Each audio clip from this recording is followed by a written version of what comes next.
This has its own magic.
Keep it going.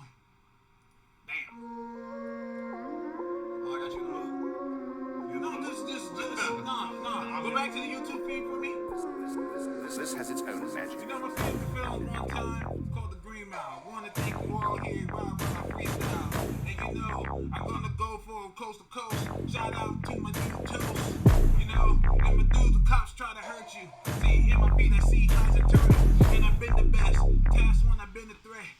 Shout out to my dude, DTS, though. Really know I got a beast mode. Task one is on the mic, you know I'm looking for a beast mode. Top of the dome. Task one, I rock the field like I'm rocking the phone. Like a phone breeze. Task one, I spin it off the dome piece. No, I'm not task one. Don't know the half run. On the top of the I just dropped my dance. You know I keep it low. Task one, I rap in California. Although I'm sipping on Arizona.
I swing through your city like a Spider-Man and you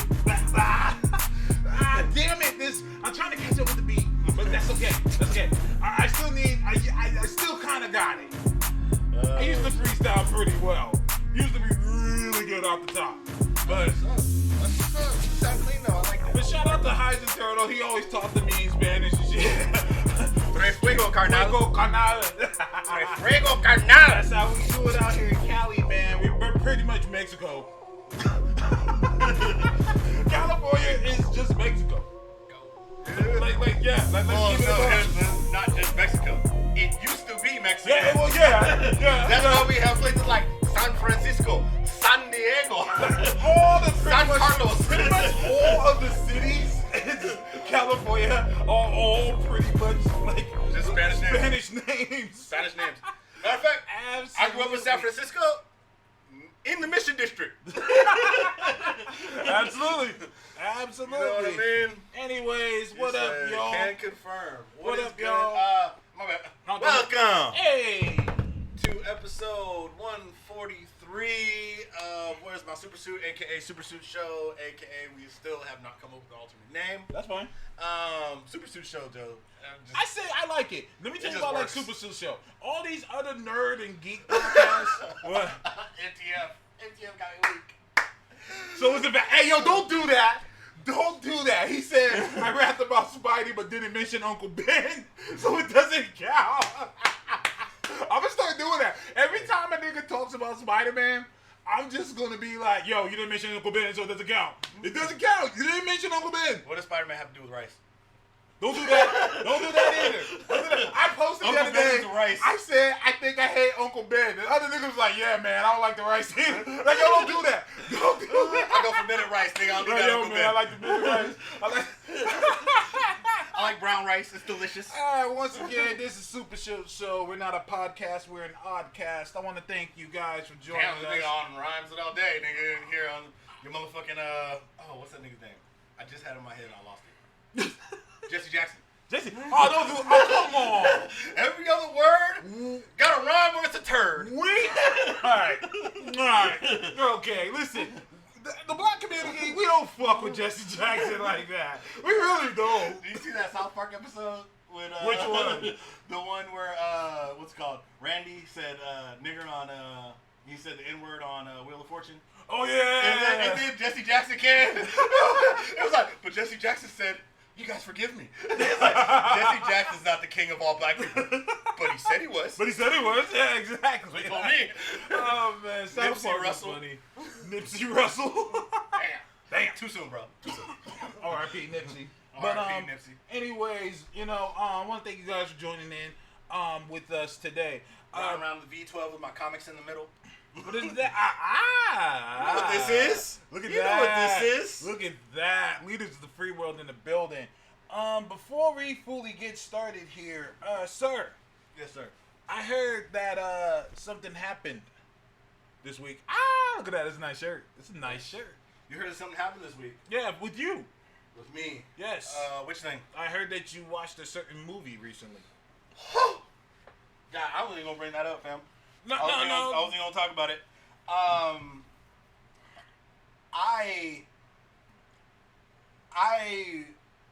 I took on a challenge that Okay. I didn't think that I would have to take on again since 2015. Okay. I sat through one of the worst movies I have seen in a long time. Dark Phoenix. No. No. Dark Phoenix is now, it's got boosted. No fucking way. It got boosted. I don't believe you. Its place is elevated. I don't believe you. Do you have a Nope. Do you have a thumb drive with you? Damn. No. Did Okay. you? Okay. Okay. Okay. I watched Hellboy 2019. The newest Hellboy in the franchise. And that Really? movie- bro, all right, That bad? let me go through what was bad about it. Okay. Okay, first of all, the acting was bad. So was Dark Phoenix? Every single person was like the worst person in Dark Phoenix times 10. No, I can't believe No, that. every single bro, you have never seen worse acting. And the worst part is, I just saw this David Arbor motherfucking Stranger Things 3. Did you finish Stranger Things 3? Yes. How was it? It was solid. It was good. Okay. It was good. It was good. Number two pissed me off, and I didn't finish it. Number 3 is better. Number 3 feels more like season 1. I've heard that. It feels more like season 1. It's good. Okay, good. It was alright. So the acting was terrible. Mm-hmm. The special effects were abysmal. Abysmal. I mean, let's go down the list. Uh-huh. The writing was tragic. Okay. Like I said, the acting was terrible. The opening credits were shitty. Mm-hmm. I mean, literally shitty. Like they had a shitty ass opening scene to the movie. The end credits were shitty. Uh-huh. The lighting was terrible. The lighting lighting was bad, my nigga. How are you dissing the lighting? Bro, the sound effects were bad. The fight scenes were like, it looked like Hellboy had. All right, so you know how Hellboy's face looks all fucked up now, and people were like, I don't really like the look. Yeah. It looked and felt like since the last movie came out, Hellboy had been drinking like a fucking fish every damn day since, and he fights like that because it's basically like some old 50-year-old drunk flailing himself around. It just happens to accidentally kill monsters in between. Listen, man, he said that he felt really uncomfortable in the suit. Oh yeah, I heard that it looks like he's uncomfortable in the suit. It looks like everybody is uncomfortable around him in the suit. It looks like, bro, you so uncomfortable it's bleeding off. Like I felt like, damn, bro, I wouldn't want to be in that suit either. The storyline is shit. I mean, let's keep it real. They took it out of a comic book and somehow made it shit. Made it worse? Yeah, I read the book. Uh-huh. I mean, I get what the storyline is. I know of it, but it just feels like I'd rather you would just put the pages on the big screen and flip through them. It would have been better. It would have been better? Yeah, I mean, all the dialogue was trash. The jokes were trash. Not one joke through the entire movie landed. Like, there was not at one point, like, for real talk, the lady's going down to go visit her mom, right? So I was like, you know what? We should sit down and watch what I expect to be a bad movie together. Because you're like, I mean, we have more fun watching Paris Hilton movies than we got for 4 cents from Blockbuster before they closed. They were more entertaining than goddamn Hellboy. Wow. Yeah, I mean, it was, we were sitting there watching it, right, cuddling. She, like, scoots over, pulls out her phone, gets on the ground, and just sitting there, slapping to the ground, like, I can't do this. You can't do it? I can't do this. I don't even know if I want to watch it. It hurts my feelings because it's Hellboy. Like, it hurts my feelings. Like, I'm like, dude, it's... But, from what I'm being told, yeah. From what I'm being told, it really is that bad. So, that's unfortunate. But, like I said, when Hellboy first dropped, every now and then, we need one of these movies to come out. We didn't need this, bro. We didn't need this one? We didn't need this one. We didn't. We did not need it. Like, put it this way. Hold up. Dark Phoenix, like, I was like, okay, that's our low standard. I get it. You know what I mean? This movie was trash. You could even potentially compare it to Fan Four Stick in some ways. This shit came out and it was like, Dark Phoenix wasn't that bad of a movie in comparison.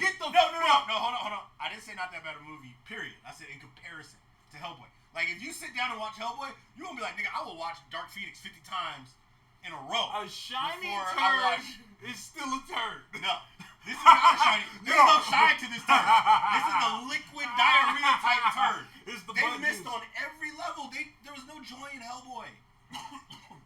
Hellboy is supposed to be like, you know... Should there be joy in a Hellboy movie? Yes.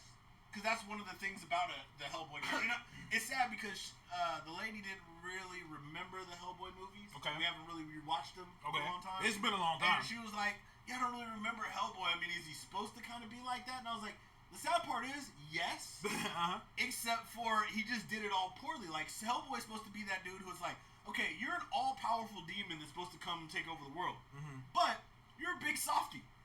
You were raised as a human. You have human emotions. You're trying to deal with life and love and, you know, the world. And you don't know how. But at the same time, well, yeah, because you're a fucking demon. Well, exactly. Not just a demon. The demon that's supposed to bring the apocalypse. Yeah. Like he's mentioned in the Bible, the right hand of doom. Like, that's what his right hand is. This Hellboy was just going to bring the liquor. Shit. I'm fucking weak. Well, that's But so you're saying that it's worse than X-Men Apocalypse? You mean Dark Phoenix? I mean Dark Phoenix. Both. This is worse than X. If you did a double feature of X-Men Apocalypse and Dark Phoenix, this would be the shit that you didn't want. Good Lord. It is. I mean, I didn't think it would be as bad as it was. Mm-hmm. I mean, it was like I was just so upset the whole freaking movie. It was not cool. I was not happy. I didn't know why I was alive anymore during the movie. I was just no, the movie makes you kind of contemplate, like, you know what? Maybe if I just tear these eyes out, and then just have. But then you hear the dialogue, you're like, that won't help. That won't help. Well, but that's unfortunate. But since we're on the topic of comic book movies, I do want to talk about Far From Home again. Okay. So the big argument now is that Uncle Ben isn't mentioned. I don't think they have rights to that whole movie. What's that? They never had rights to that movie. They didn't eat any rights. Uncle Benjamin Parker. Oh, Uncle Benjamin Parker. Uncle Okay. Benjamin Parker is not mentioned. Didn't he have the briefcase with his name on it? Well, it had his. I guess that's his initials on it. My thing is this. This is my question. This is for anybody in the feed. Is the feed still working? Should be. Okay. Taz versus the Word. I'm weak. Does Uncle Ben need to be mentioned? Not do we need to see his death, but does he need to be mentioned? Not for the Spider-Man, no. Why not? Tell me more. Well, they gave us the Spider-Man who already was responsibility kind of category. So, I mean, we got that with, they kind of gave that to us with Tony without having to kill him off. And then guess what? Uncle Tony died. So, literally, you have the same exact scenario, just with a different person. And regardless of how important Uncle Ben, could have been in his life, we're getting, the inflection to be, a hero from another character. So it's like you're giving him the same motivation, just using a different way to do it. Well, the big argument that's going on now, people are saying, oh, well, he feels more, Peter Parker feels more upset about Tony dying than he does Ben. Which to me it doesn't seem fair. Because we didn't get to see to see Uncle Ben die. But here's the catch. What if they decide to not even include Uncle Ben at all? The character of Spider-Man. No. Tell me more. Spider-Man is more than Uncle Ben's death. What's that? Spider-Man is more than Uncle Ben's death because Uncle Ben's death did one very simple thing to him. It told him with great power comes great responsibility. He already has that. He does. So what more are you getting by Uncle Ben's death? This is what I'm saying. I My whole agree. thing is, what do we gain by Uncle Ben dying or being brought up that he died on film? What do we gain from that? I don't gain anything. Legit nothing. I mean, the dude was around for one issue. He was. And he wasn't even there the whole issue. It's like a couple of panels. Yeah, and it's not like he goes around bringing up like, oh my God, Uncle Ben died. I mean, you remember when in the movie Superman's dad died? Wasn't that big of a fucking deal through the fucking storyline for Superman, right? Oh, shit. That was his dad. Now, MTF says, I kind of disagree. Tell me more. Tracy says, how the fuck do they know about how Peter feels about Uncle Ben? I agree. I think they want to see it, but my question will always be, why? Yeah. Why?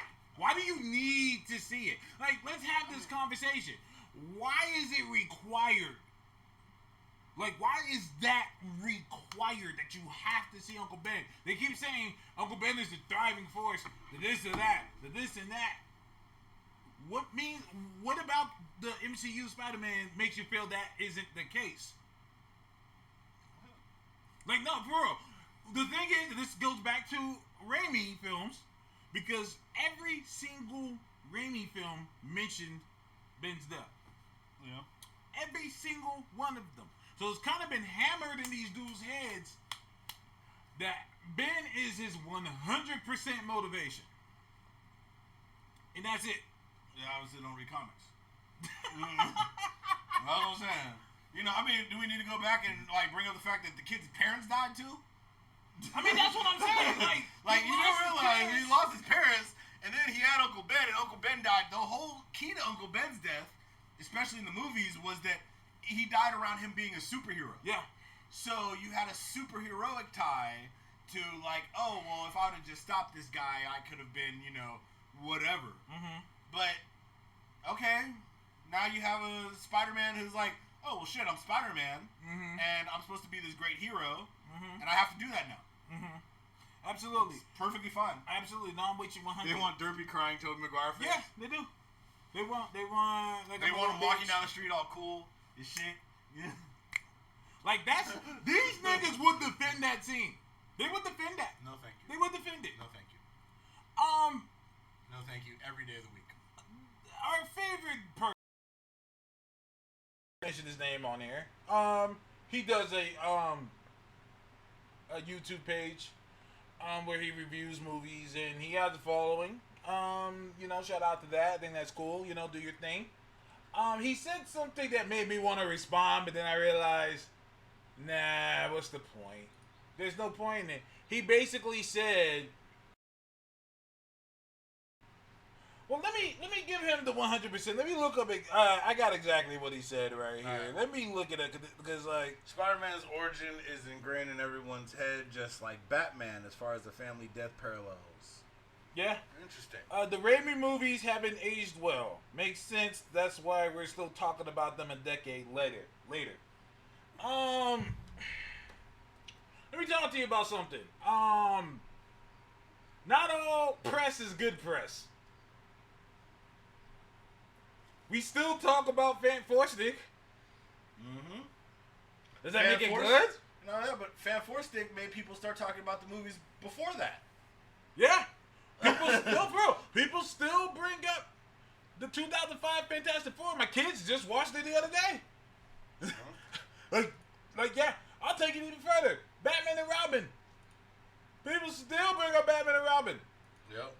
To this day. That was in the 90s. Shit, people still bring up the Halle Berry Catwoman shit. Exactly. Elektra. Just because. Daredevil, the first one. Exactly. Just because it's being brought up, that doesn't make it automatically good. That's not how any of this works. Wow. At all. Now, I'm not ripping on the Raimi films at all. My thing is, my whole entire point is, there are people who like certain versions. I've had my issues with the Raimi Spider-Man films because I refuse to believe anybody who is just 100% a fan of Spider-Man, doesn't matter the iteration, is okay with organic webbing, a horrible Mary Jane. Yeah, Kristen Dunst was not Mary Jane. Um, That was just bad. We're gonna just throw away. Cause here's the deal. I said this the other day that pissed off people. I don't care. The Raimi Spider-Man made Peter Parker just smart. He wasn't a genius. He didn't He even was design web just shooters. smart. He just got A's. Well, guys, I'm pretty intellectual. Like he wasn't a genius. Yeah. And that was my issue. You took away his you took away his web shooters. You took away all of his tech, and it has people nowadays thinking Spider-Man doesn't use that much tech. The fuck? Like, until I brought it up, it said, he's been using tech from jump. Yeah, people forget about the early Spider-Man. Spider Buggy, Spider Tracer, Spider Lights, Spider Dissolve. I mean, he would make shit to, you know, revert people like Doc Connors, like he was a fucking chemist. Yeah, You know what I mean? Like, that's Absolutely. who he was. He would constantly come up because he couldn't beat all of his bad guys with just his fists. Like, Spider-Man's not just some all-powerful being. Like, he had to figure out ways to stop people. He had to get creative and use his intelligence. You know what he was in the early books prior to becoming Spider-Man? He was considered a fucking nerd. He was, and he had a lot of promise. Yeah. You know, he had a lot of deep conversations with characters like Reed Richards about science. Exactly. There's been alternate worlds and realities that Peter has seen where he saw his life if he never became Spider-Man. Like, he was like the smartest guy in the world. He was still with Gwen. Oh, Reed died. Reed is already, I'm not to find the issue, but Reed has already stated that if Pete never became Spider-Man, if he kept progressing, he'd be the smartest dude ever. Like, if he kept progressing, if he was able to keep his head in the book, see, the difference is, Mr. Fantastic had already learned all this shit before he became Mr. Fantastic. But Mr. Fantastic was able to use his power to stretch his mind and do more shit. That too. One of the dopest parts in one of the books that you hate me bringing up in Earth X. Oh my God. That's not the only book where he did that. I know it's not, but I'm saying it's one of the dopest parts. But Reed Richards goes and finds Cerebro, and he's like, hold on one second. I have an old brain scan of Professor Xavier. He's like, what? He's like, hold on. And he reconfigures his brain to have telepathy and be able to use Professor X's powers. That's insanity. That's too much. Dope. All right, that's too That is much. dope. Like, That's hold up, bro. almost on the level of him becoming Mexican. Who fucking boy? What the fuck is? He can't just give himself telepathy. What kind of shit is that? But he did. That's corny. That's corny. But he did. Even you know that's kind of corny. It's dope as How shit. can you just get? Hold up, let me give myself telepathy. Hey, but you gotta think about it. Bullshit. You have complete control over your molecular configuration. That has nothing. He And you can't can create genes. Yes, you He can. can't create. You understand So what you're control saying over that he- molecular? Like, for example, and I just don't think she figured. I just don't think she's like gone that hard at him. But remember, there's a character. Mystique. Yeah. Mystique's essentially a Skrull. You know what Skrulls found themselves able to do with no training? Yeah. Replicate powers. Yeah. No, I agree. The thing is with Mystique, though, Mystique has 100% control. Reed doesn't have 100% control. He didn't need 100. He only needed this much. Oh, for fuck's sake. Anyway. He Anyways, didn't need it, fam. in a better He book, didn't need it, fam. Fantastic Four 1, 2, 3, 4 by Grant Morrison, drawn by Jay Lee. Reed expanded his brain just so he could beat Dr. Doom. Yep. That's It's brilliant. I mean, yeah. it's very smart. Doom using magic. MTF Everybody says Spider-Man life story. He works with Reed. That makes perfect sense. I'm glad MCU is doing it different from Raimi. I shout out to Mr. J. I'm glad that they're making it their version. Because Go ahead. I was gonna say one thing I don't think a lot of people understand is a lot of this Spider-Man, including his relationship with Tony and everybody being older than him, comes from the Ultimate Spider-Man books. The Ultimate Spider-Man books, a lot of people liked, and I think people who aren't really comic heads don't understand that. Ultimate Spider-Man was designed to give the younger generation a new look at Spider-Man. Yeah. Spider-Man wasn't a dweeb anymore at school. He was slightly unpopular. He's a normal kid. Yeah. You know what I mean? He didn't wear the glasses. Yeah. He didn't have all those issues because you got to remember, I mean, classic Spider-Man, even the Raimi Spider-Man had glasses and all of a sudden his vision got better. Yeah. You know what I mean? And Yeah. took off the glasses and had this whole, like, he had a huge change where this Spider-Man's got the powers. We didn't get to see him like, okay, well, I'm a super nerd. I got glasses. This motherfucker got a friend. Yeah. Yeah. Raimi Spider-Man didn't really have a friend. He had Kristen Dunst. That wasn't a good friend. That was not a good friend. Not a good friend at Friends all. like She that, was- and then the other one became a Green Goblin. Yeah. Tried to kill him. Friends Yeah. like these, you know. Harry was crazy as shit. There's This motherfucking Spider-Man got a real actual friend. exactly. One thing also, another reason, James Franco. and no one can argue this with me at all, why I say Tom Holland is the best Spider-Man. Okay. He can actually move like Spider-Man. That's a good point. Like, to me, that would be the equivalent of getting a guy like Finn to play Iron Fist, and he doesn't know karate really at all. Like, like he's just acting it while other people do the stunts and shit for him. You look at this fool Tom Holland, this nigga can do the shit. He can do the flip. Yeah. He can do the stances and do all the jumping, and he can do that shit. Yeah. Tobey Maguire can do that. And let's keep it 100 too. The blend between the two characters feels more natural too, being Peter Parker and Spider-Man. Through what's it called? Through not through Tobey Maguire, but Tom Holland. Tom Holland feels like you're saying because he's doing most of the movements, because he's doing all that. It doesn't feel like as different of a transition between as Tobey Maguire had. Yeah. Where it's like, oh yeah, you walk around all awkwardly and everything like that. Then all of a sudden you're supposed to be, doing all these movements like you don't feel natural. Whereas like Tom Holland, it feels like, oh no, even when he was out of the suit in the last movie, you know what I mean? Like you still felt like that was Spider-Man moving around. Yeah, when he was that scene when they were in, I think that was Berlin where they were at or wherever, where they were in the water, and he was like webbing up the stuff, and he was in his regular clothes. Yeah. Like to me, I'm like, that is him. That's Spider-Man. Like he could do this outside. He could just do this regularly. Yeah. And I never liked Tobey Maguire as Peter Parker. I liked him more as Spider-Man. Okay. Like, he did a good job with the quips and everything like that, being Spider-Man, but I didn't really like him as Peter Parker. Like, he seemed like he was trying to be a dweeb too hard. I can agree. You know what I mean? And I didn't really care for that. And let's be honest, Raimi gave us Topher Grace as Venom.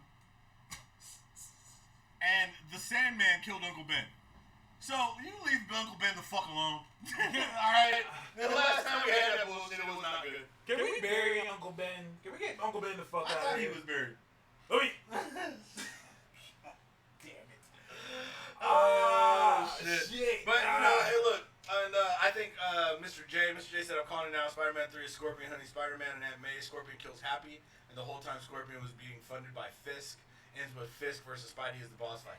Now, the only thing I'm saying there is the one thing that makes me feel kind of sad that I can see, because Jon Favreau is getting older, and I'm sure he'd like to continue to appear in these movies, but I think instead of Uncle Ben, we're going to get Uncle Happy. And Uncle Happy, I think you kind of right there. Uncle Happy going to bite it. Topher Grace should have been Peter Parker. Topher Grace would have been a better pick for Peter Parker I agree. than Venom, for sure. I agree. Or at least been Harry. I see what they were trying to do. Exactly. He said Topher Grace should have been Spider-Man. I think that was the point. They were trying to make Venom anti-Spider-Man. Like, he is Peter Parker, but a dick. And he has black suit Spider-Man. I think that's the route they were going with that. To me, that is not Venom. You know what the creepy part about it is? What's that? Is that movie, or that Venom, felt more like the Ultimate Spider-Man Venom that hadn't released yet. Yeah, I can agree with that. He felt much more like that version of Venom because he didn't feel like Eddie Brock. Right. He didn't feel at all like. I mean, let's keep 100. They have yet to give us an accurate Eddie Brock. Even in the Venom movie, that's not Eddie Brock. Eddie Brock was a far more confident individual. He didn't come off as somebody who felt like he was slurring his words, didn't really know where he was at all the time. He never came off like a bitch. Like that Eddie Brock was always scared. Like, I don't want to get involved. I don't want to. That was never Eddie Brock. Eddie Brock's like, motherfucker, I will put hands on you right now. Tom Hardy is a good actor. You know that if he was been given a better script, we would have liked the movie more. All of this is just our opinion. Doesn't matter. The movie made $855 million. Oh no, don't get me wrong. I just like to establish that. Don't be a Venom 2 Yeah, or I mean, Maximum Carnage, whatever you want to call it. Somebody muted me today, said I was trolling him because, shout out to Comic Book Nostalgia. He posted about how we're getting the second film, and the guy said, that turd is getting a sequel? I said, that turd made $855 million. And he was like, it's still a turd. Yeah. And I'm like, you kind of just answered your question here. Your own question here. Yeah, it's still a turd, but it made money. So why are you asking? Trust me. Why is he getting the sequel? If I could drop a deuce that made me $855 million, I'd be dropping deuces daily. I said, I told him that. I mean, eating and dropping. There are companies trying to make that deuce. They're trying to make that turd. They're trying to make that turd. They haven't been able to make that turd. I mean, why not? You know what I'm saying? So why not? Hentai Venom. I mean, you know what I'm saying? But the thing is, Eddie Brock is a son of a bitch. Like the real Eddie Brock. He's not a good dude. Like, Yeah. one of my problems with the Tom Hardy Spider-Man was that they tried to make him a little bit heroic. Yeah. And I'm kind of like, no. Eddie Brock is not a good guy. Like, Eddie Brock's a piece of shit. He's not like a villain. No. He's just a bad guy. Like, he was willing to do whatever it takes to get money. And if that means screwing people over, he's like, what the fuck ever. I don't care. Like, he wouldn't care about that story. Like, he wouldn't give a shit. He's just trying to take pictures and fuck out. Exactly. Like, He was a guy who would have done exactly what his boss said, even if he would have shown up. Even if he would have shown up and saw them doing some fuck shit, Yeah. he would have still gone and done the regular interview, and that would have been the problem in the movie. Yeah. You know what I mean? MCF says, I know Hardy could have played a good Eddie Brock, but the script couldn't figure out how to make him sympathetic without making him a goofball. I can agree with that. And let's be realistic. The Eddie Brock that we got in Spider-Man, in the actual Spider-Man books, his motivation to fight Spider-Man was because Spider-Man did him dirty. Mm-hmm. Spider-Man basically took pictures that he was going to be able to use to get like money, promotion. It was going to be good shit. Mhm. And Spider-Man knew that it was going to hurt somebody else. I think Yeah. it was like Doc Connors or somebody like that. Yeah, Doc Connors. I think he knew who the Lizard really was. And Spider-Man took it from him, fucked up his film and everything. So Venom or Eddie Brock lost his job. And lost, as a result, lost his girlfriend, lost everything he had, because he also had a piece of shit girlfriend. Yeah. His model type was like, motherfucker, you ain't bringing the bacon, you ain't bringing me home. Right. Right. Where in the movie is like, no, everything that happened to Eddie Brock was Eddie Brock's fault. 100%. Like, Eddie Brock he wasn't like, I'm a bad person. He was like, I'm just kind of a sociopath. I don't give a fuck about nobody. And that's the part I think they got right in the film. I think they got that part right. Where The Sin Eater? Was it the Sin Eater? I forget. The Sin Eater. I thought it was Kurt Connors, but maybe I'm confusing with the cartoon. All good. But yeah. Yeah, maybe that was the cartoon.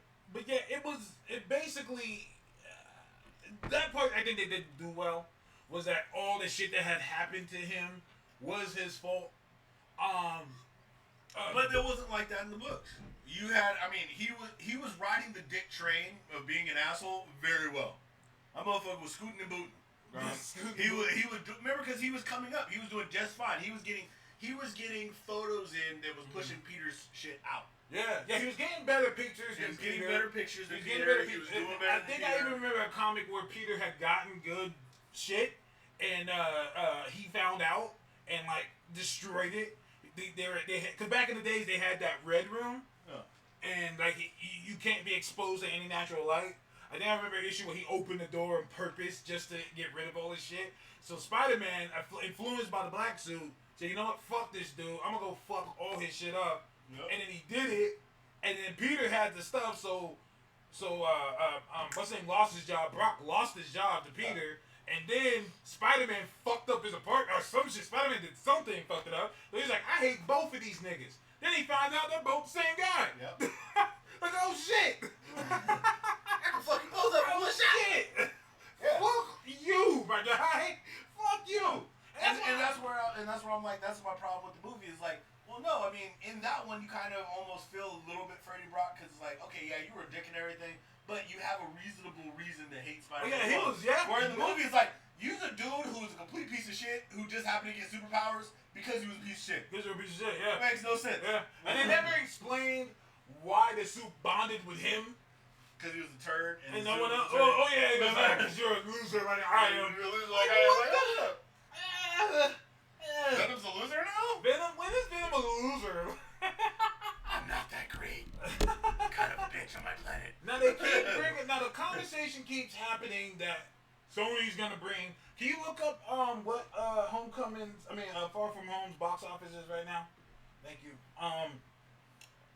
The conversation keeps coming about Sony taking Spider-Man back.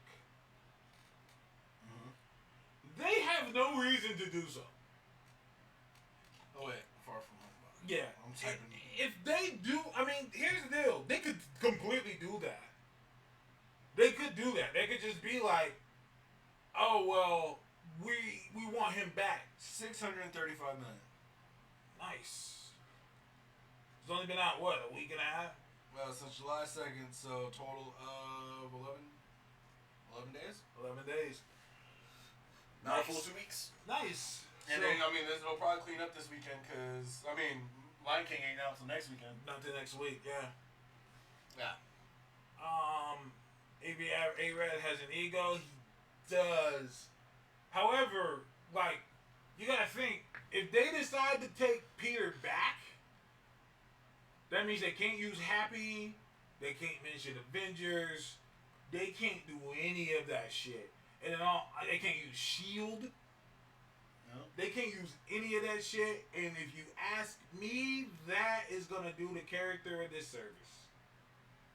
Yeah, I can tell you right now. Let's be 100. I know people are like, oh, you know, like this.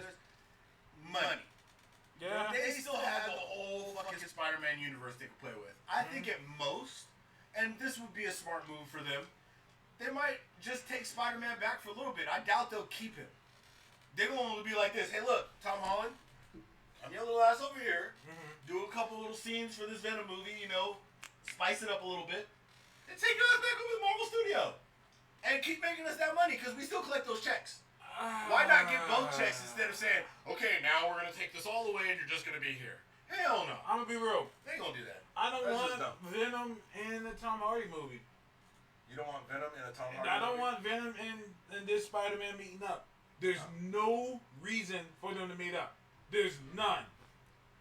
None. Every single Spider-Man villain has a reason to not like him. Talk to me. Talk to me. Talk to me. Spider-Man is now a menace. Guess who one of the ace reporters used to be, who probably could get picked up to gather information on the kid who we now know his identity. Yawn. I know. I'm Yawn. saying, but think about it. You're saying yawn. You watched that Venom movie. There ain't some shit I put past Sony. See? God. I don't want to see a Venom that has never been attached to Peter Parker at all. And that's what they'll do. They'll try to attach him in That's one movie and then wrap it up. corny. That So takes was, away. so was this movie. No, you're right. No, you're absolutely right. But the thing is, it's not gonna have that same. Last time we got Topher Grace. Anything will be better. I don't think. No. Okay. Which one was worse, Spider-Man 3 or Venom? Spider-Man 3. Worse than Venom? Oh, yeah. Spider-Man 3, Hold on, put it this way, because hold on, Spider-Man 2 hold was on. so good. Hold up. So what? Okay, let me give you all the things wrong with Okay. Spider-Man 3. Okay. Talk to me. Sandman was Uncle Ben's murder. Yeah, Topher Grace is Venom. Kristen Dunst again. Gwen Stacy that was in the movie that you like better than fucking Mary Jane. Well, Gwen is a better person than Mary Jane. I think that was accurate. Would you I say think that was accurate. if you took that same Gwen and you put her against Mary Jane now? Oh, no, MJ. So, MJ all the way. once again, MJ all the way. MJ all the way. then, not only that, but you had that whole shit. That scene is better than when Venom made out with Tom Hardy. Knock it off. You don't have to think about this. The bad guy in Venom had there was no motivation other than I just want to be the best in the world. Like, The bad guy in Spider-Man 3 just floated away.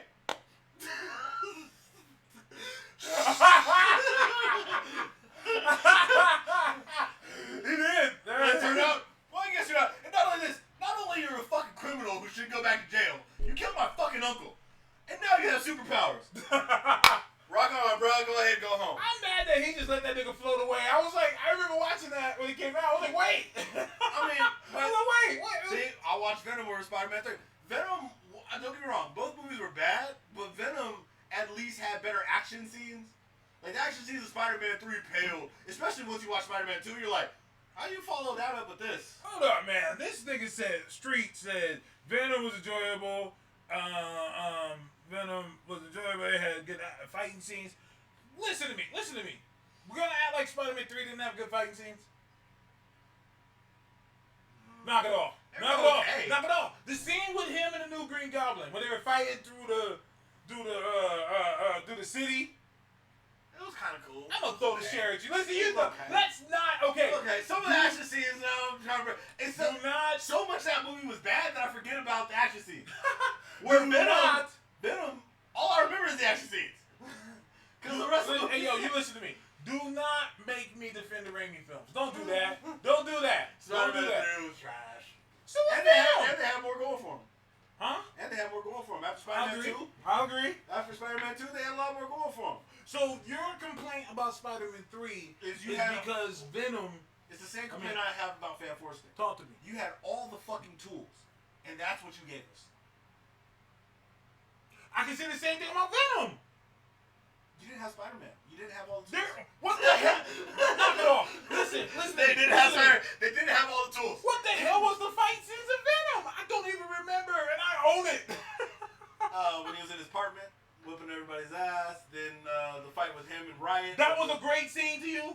It was. Okay. I said it was a fight scene. It was a great. Yeah, the movie make was sure, great. you make sure you do those quotations when you say fight scene, my nigga, because that was not a fight scene. And let's be real, there's a better Venom out there. There's a better Venom out there. Yeah, the movie with Jai Courtney.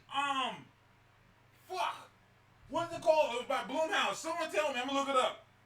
Was it a Venom movie? It's basically Venom. Oh, basically Venom. Tentacle monsters go to Dallas. What is it? Jai Courtney. Venom wasn't good, but Spider-Man was literally horrible. Like, I don't want to watch Spider-Man 3 ever again. I can go my whole life without watching But Spider-Man 3. you would watch? Will you want to watch Venom I again? don't want to either. God. That's what I'm saying. Like, come on, my guy. But I should want to watch. But see, Spider-Man 3 is also part of a trilogy. And I can watch Spider-Man 1 and 2. And that's it. You don't need to watch the other one. But it's not part of a trilogy. You know what?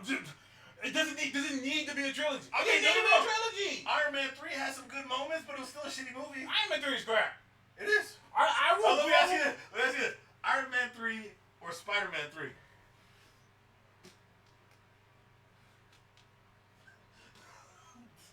The fact that you have a debate shows why it's decent. Because I'm going to compare each one to Venom after. Hold on. I need silence. Hold on. I need to think. Alright. Iron Man 3.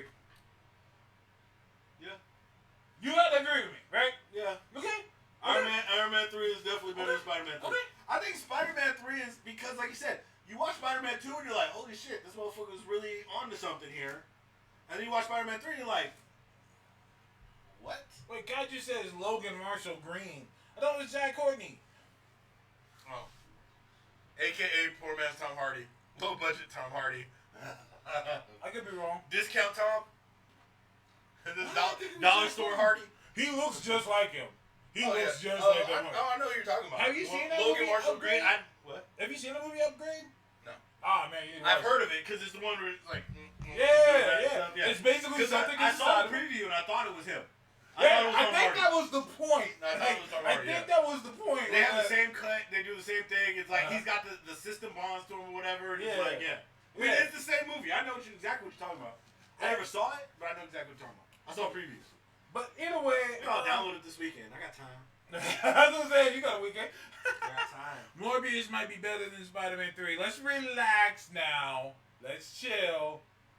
Because a lot of the Spider-Man villains are great because they're Spider-Man villains. So you take away the Spider-Man, like we all can't be the Joker. Feel me? Like the Joker is interesting enough he could do his own shit. You know? Morbius ain't one of them. Because when the smoke clears, when you take away Spider-Man, he's just a vampire. He ain't even really a vampire. And he ain't even really a vampire. He's a pseudo vampire. It's basically Twilight. He's damn near Venom was the Twilight. same size as Tom Holland. Spider-Man 3. No, Venom was smaller. Smaller. It was Tom smaller. Holland's short. Yeah, Topher Grace wasn't that young. He was scrawny. Let's see. He was scrawny. MTF says, I think that Morbius can be interesting as something other than a Spider-Man villain. Tell me more. Because when the smoke clears, he's just a vampire that wasn't bitten. Interview with the Vampire was an interesting movie. Yeah. But here's the deal. Dracula. He's not even a real vampire. Like, that's the whole concept Yeah, of he's a Morbius. pseudo vampire. Is that he's not even a real vampire. Yeah. So, like, my He's thing like is... he's like a zombie without the decay effects. Exactly. Like, he's like a vampire that wasn't bitten. Like, that's pretty much what Morbius is. That's why they call him the living vampire. So Because- it was like a whack blade. Pretty much. I'm good with that. I'm okay with that. I can live with Blade that. Light. I I could live with him being Blade, kinda. Blade Light. Blade Light. What's the name of a sword that needs to be sharpened? Like, what's it called? Dull blade? Dull blade. Dull? Dull blade. Dull blade? Oh, shit. shit. Why No, did to Amy me, Pascal Morbius- say Tom Holland will be a part of all their future movies? Is she saying something? Why not saying something? They're basically saying we're going to keep making Venom movies. Yeah, and Which, yeah. I can see them trying to flex that muscle and being like, all right, well, we still technically own Spider-Man thing. Have Spider-Man do an appearance. I mean, I don't think it's going to be like a Spider-Man versus Venom type thing, but I could see them having Spider-Man make appearance. I could see them trying to push to make a Maximum Carnage movie. And, you know, tying Spider-Man into there. And, I mean, I could see them attempting to do that and trying to be part of the Marvel Universe while trying to cash 2 separate checks. But at the same time, I see that with them doing that, it doesn't mean they need to take Spider-Man out of the MCU. Spider-Man is a busy motherfucker. They have no reason to do so other than ego. Like, in all honesty, at this point, let's just call a spade here. They have no reason to take him out other than fuck you, Disney. It would be like a Fox move where it's like, why the fuck you do that? Yeah. Like Fox a long time ago should have been like, hey, look, you know, this Fantastic Four franchise, we just don't know what the fuck we doing. This X-Men franchise, we have a little bit of trouble. We got all these actors. Let's partner up and let's get that bread. Yeah, and that's true. My MTF says Amy's signed to another company now. She's with Paramount now, if I'm not mistaken. Or was it Universal? I think she's with Universal. And yeah, she's with Universal. Oh, so now. Namor and Spider-Man. Spider-Man, Namor team up? I'm okay with that. Fishing webs? And not just that, Hulk. Because everyone's asking why isn't Hulk getting more and more. Ask Universal. Yep. Universal. Especially because Mark Ruffalo is mad likable. That motherfucker could bill. That man could bill. I make that money. Mark Ruffalo's so great. He's a great actor and he's a great human being. Like, he's just a good ass dude. ABI has Sony's ear a little more. Yeah, that's true. Miles account, but he's still Spider-Man. Yeah. Cause you said too bad Sony doesn't have a brain and centered the universe around Miles. Now, let me take what you just said there and update it a little bit. I was gonna say they should base it around Silk. No. Tell me more. Miles is the better.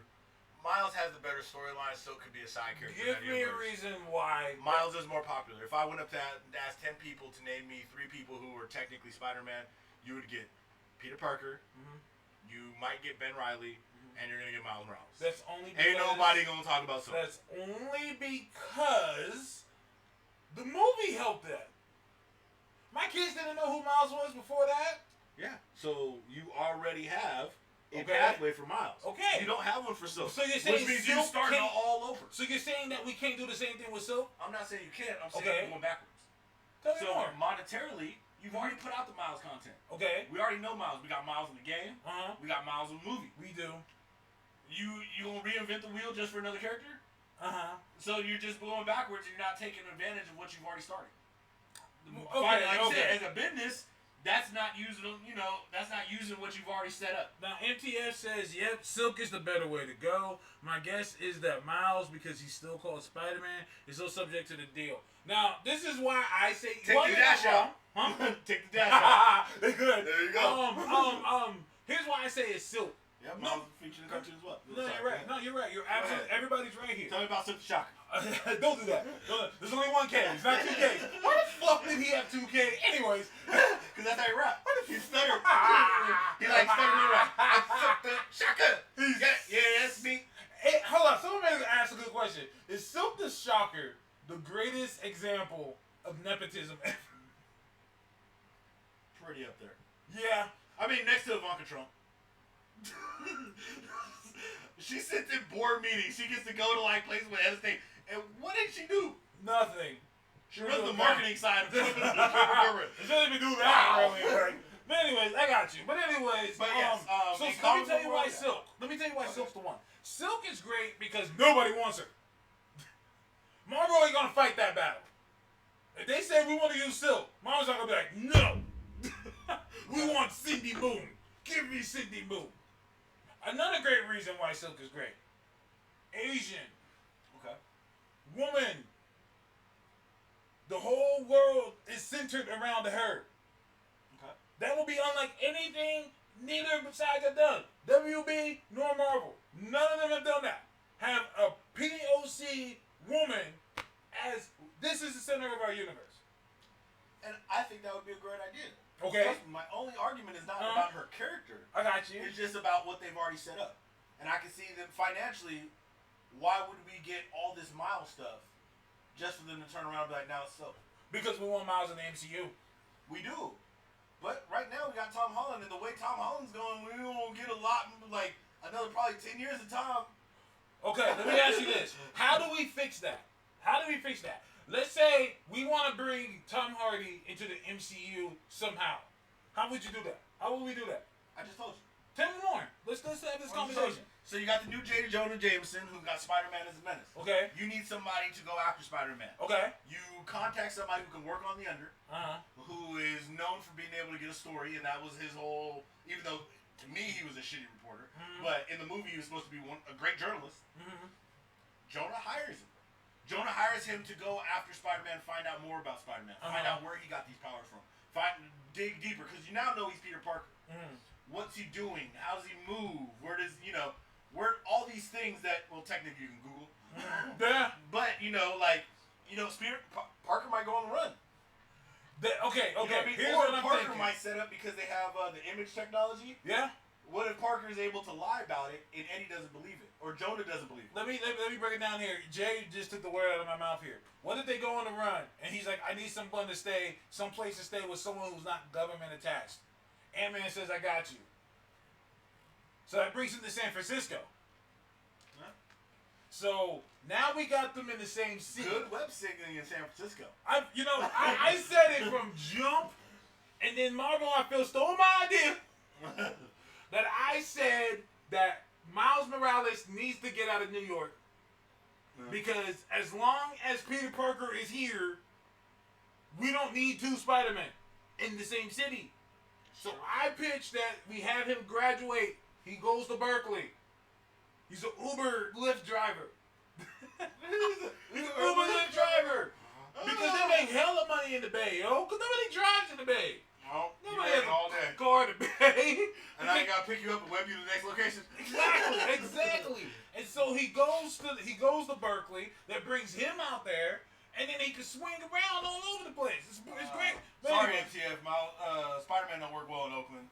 Oakland ain't got no. They ain't got no high rise. I mean, They ain't got maybe no- downtown Oakland, but downtown Oakland ain't as big as people might think. Right. Oakland ain't good for web signaling. But anyway, so that brings Peter out to San Francisco. They get a tip. Now, India says, damn, Taz, you ain't gonna give me no credit? For what? Wait. Did you give me that idea? Peter goes to college, Miles be the new high school hero. Did you? If you did that, my bad. But I do remember I was talking about that. Like, he goes to Berkeley, and then I also said the other champions could go out there too. I said that Miss Marvel could go to Davis. I said that Braun would go to Cal Poly. Like, bring the champions to the West Coast. Like, get them out, because they're all in the East. Like, bring them over here. Make them the Lakers champions. The West Coast, we got their champions. Make them the Clippers, pretty much, or the Warriors. The West Coast. The West Coast. There'll be one of us. But we got trophies over here, baby. Yeah, we do. We got mad trophies. So anyways, so that brings Peter to San Francisco. They get a tip about that. About that going on. Venom, we gotta get the suit on Peter somehow. The Venom suit on Peter? Yes. Or how about the film ends with Peter getting the suit? Well, it would be interesting because you have to remember what the suit talks about being a loser. What if it leaves Tom? Well, that's what I'm saying. That would piss Tom off. That would be the final you fight. You leave me. Yeah. Well, actually, see, this Tom doesn't seem like you're pissed off. He'd be like, okay, I guess so. Then he'd go home and cry about it. No. We can work with that. God, they fucked up this. Kaiju fucking says, thing, isn't bro. Davis too far from the Bay? No, that's like an hour drive. Yeah, like literally, my lady, we north of Sacramento. We ain't even in Sacramento technically, which is like 20 minutes from Davis, 30 minutes from Davis. And my lady driving up to the Bay right now. Not the East Bay, the South Bay, and she's gonna be there like an hour and a half. It's the way it works. We're not that far off. Yeah, you can. That's a hop, skip, and a jump, fam. Kaiju said I lived in Davis. Especially if you got a Quinn J. Then you know that that it's like it's like an hour from Davis. Like it's like 70 miles. Yeah, I know cats who live in like the East Bay and go out to Davis, like Concord, Pittsburgh, Concord. Why the fuck Yucca did you Valley. live in Davis? That's fucking random. Nobody lives in Davis. They just go to school there. Yeah, This go is a to, school town. maybe go to work. My lady used to have it. She used to work at a law office in Davis, and she lived in Rancho Cordova. Instead of doing Eddie Brock, Doesn't to make make Flash. Dude, the current Flash is never gonna be Venom. No, You don't want that. Flash ain't primed to be Venom. He ain't gonna be Venom. Y'all get that out of your head. No, He ain't aging as shit. No. Right? I'm okay with that. I like Agent Venom, but my argument has always been, You like Agent Venom? Sorry. you know what? I went back and did some rereading because a lot of people giving me shit for that. So I went back and did some rereading, and I was like, you know what? Agent Venom is pretty cool. I just think what me and you didn't like was that he was a replacement. No. I think Talk to me. they were solid stories. Mm-hmm. Shitty concept of the character. What do you mean? The idea that Flash Thompson got the Venom suit, and then the Venom suit was a completely different type of being around Flash Thompson. Like, they're all of a sudden like, well, I'm noble, and I'm a space cop, technically, and, like, they went through all this shit with Venom, and it's just like, so you telling me all these years and years and years of being with Eddie, you forgot all this shit? There's all that shit. And then all of a sudden now you're like, oh, no, I can't be doing that kind of stuff. I'm a good guy. I will put you in a suit and, like, no more of this look. I'm going to give you an all-new look of being armor and everything. I'm a really nice symbiote. It was like, nah, you guys could have just had a different fucking, like, give him Toxic. It would have been just fine. I would have totally rocked with that. I mean, I still think they stole my idea where I said make him anti-Venom. Make JB Smooth Venom. I said from jump, make him anti-Venom. And then they did it. Toxin. Huh? I say, the only reason I say Toxin is because who wearing Toxin? Well, I know, but Like, no, dude who was I wearing said- Toxin was a nobody. I said anti-Venom And he was a cop. or Toxin. No, you're right. And he was a cop, so And- his first thing would have been justice. Well, he's dead now, so Yeah. Flash Thompson's dead now, so like no one will have it. But I still kind of sort of like the concept of it. I just wish it wasn't the same Clintar that Eddie was wearing. Okay, that's what you're saying. That's my whole point of it, because it's Agent Venom. So it's like you can't get away with the fact that you guys are using this suit for this bullshit. Was Venom a bad guy? Venom. He was considered an anti-hero. He's like a vigilante, kind of like Punisher. Venom has never killed an innocent person. Correct. He just wants to kill Spider-Man. Yeah, Venom's like Punisher. He kills bad guys. He does it in his own way. Because remember, his first book was The Lethal Protector. Exactly. So he's going around protecting people. He was protecting the homeless and vagrants and like street kids and shit like that. But believe me, you fuck with them kids, you're gonna eat your head off. Exactly. You bite your shit right off. Now, I do recall in the 90s, so that was back when Punisher was running shit as well. They did do a Venom Punisher crossover and stuff like that. So, like, yeah, he was Lethal Protector. And that's one of the things I keep telling people. Venom's not a bad guy. Yeah. He just wants to kill Spider-Man, which I kind of get. And he's a Clintar, and that's kind of what they do. Yeah. To kill things to pretty much survive. So it's like, I agree. I didn't like when they tried to make him good, because I'm like, that goes completely against the symbiotes, because they have to consume life forces. That's why they have to combine with something. And if they don't get the life source or something else, they start eating you. Yep. The motherfuckers like the Goa'uld from Stargate. If they can't suck upon your Did life you force, just make a Stargate reference? Stargate SG-1 is the My shit. nigga, what? Shit. What? Dude, me and lady used to watch the fuck out of that. We're about to get into a whole new level of geekery here. Bro, I live by Stargate. SG-1, bro. What about Atlantis? Atlantis was okay. It ain't no SG-1. There ain't no issue. It ain't no SG. And nothing. SG-1. There was no squad. You had RD. You had I want to keep calling him RDJ, but what's it called? RDA. Richard Dean Anderson. You had Richard my boy Dean Anderson. You had my boy Tilk. You had what's it called? Tilk always looked weird to me. He do. He got a weird ass face. Yeah. He got a weird ass face. Yeah, he does. But you know what? I think he would be a good voice for the Thing. If you were to make the Thing black, even though, like I said, I want to give him the Jewish representation, he'd be a good voice because he has that real, like that deep. He has a voice that makes you think this motherfucker used to beat people up in the game. Fuck niggas up, right? But Tracy says don't hate on SG1. I'm not hating. It's just I was just shocked to hear that. Like I haven't heard that in a while. I fucks with SG1. Now Jay said something funny. He said, "Can Marvel bring Hercules into the MCU, or are they not allowed to use that because of Disney?" It's two different Hercules. Also, it's all Disney. Yeah, it's all Disney. It's all Disney. Yeah, it's all Disney Disney. runs shit. Disney. I don't think Disney will have a problem with that. Yeah. Matter of fact, real quick to what Mr. J said earlier, what did Mysterio expect to happen once the Avengers showed up? He had to have known at least one of them would have saw through his tricks. Now, they did address that in the movie, because when he was talking over the phone and he was giving his team to go to set up to push the drones off, he was confirming that that nobody from the Avengers was available. Yeah. So it seems like what he would have probably done, or as he was going through this, is if the Avengers showed up, just don't have the monsters show up. Yeah. Because remember, they're hoping the monsters are going to show up, and they're confirming everything before it does. So if the monster they get there and whatever, hey, and there's no monster shows up, then guess what? Just a dude in a suit. Right. You know what I mean? They're like, oh, okay, well, hey, look. I mean, he could demonstrate fake fly and do, whatever he needed to do. Right. No, I'm with But, you. he didn't need to do that if there was no monster. So they were very specifically like, hey, look, until we get to go, we're not going to launch one of our fake monster things. Yeah, the more I think about it, Mysterio might be my favorite villain. Really? Next to Thanos, of course. No, I think Mysterio. I like Mysterio, but we going down. Okay. We going down the list. I got multiple people in front of. Okay. I mean, if we're going movies and TV shows, especially like the MCU. See, okay. I did do a list. Okay. Because I mean, let's be honest. Thanos is on top.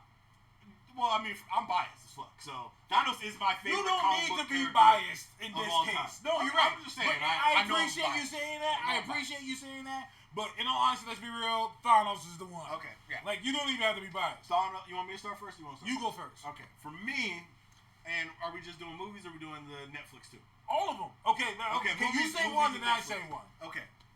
So we already got Thanos. So number 2 for me, if we're including everything, would be Fisk. Same. Wilson Fisk. Okay. Number 3, to me, Kilgrave. Fuck, I forgot about Kilgrave. Kilgrave was. Hold on. I think people sleep on how good Kilgrave. That's Wait. one of the things that made Jessica Jones' first season Hold so up. good. Was that he was that dude who was like, bro, this motherfucker really is evil as shit, and he did some fuck shit. Yeah, he did some fuck shit. My man Mysterio was over fucking Loki. dope. Man, listen. Loki, his whole entire like. Here's my thing. I don't think people like Loki like that. I think they like Eccleston. Well, for me, I didn't feel like Loki was as much of a villain as people portrayed him out to be, only because the biggest threat from Loki really kind of came from the armies of Thanos. From Thanos, exactly. Yeah, and Loki was kind of more of like, I wouldn't say an anti-hero, but he was more of like a chaotic neutral. I mean, I've always said, and I've been known for saying this, I like when I know why. I like my villains when I know why they're villains. And I think that Loki has one of the greatest origins of. You can understand why this dude's like, man, fuck everybody. Like, you can get why he feels that way. And so, I still think there's people that will place over him. Like, over Loki. Oh, Like, we already have. Okay, yeah, okay, so we replaced what, 3? okay, so we're at We're 3. three. Keep going. My number 4 would probably be. Shit. Let me go back through. Let me run it back. I said Eccleston, Matt Hiddleston. Thank you. Hiddleston. Yeah, Hiddleston. Damn, this is a little rougher. I'll throw mine. All right, yeah, give me yours. Hella. Hella.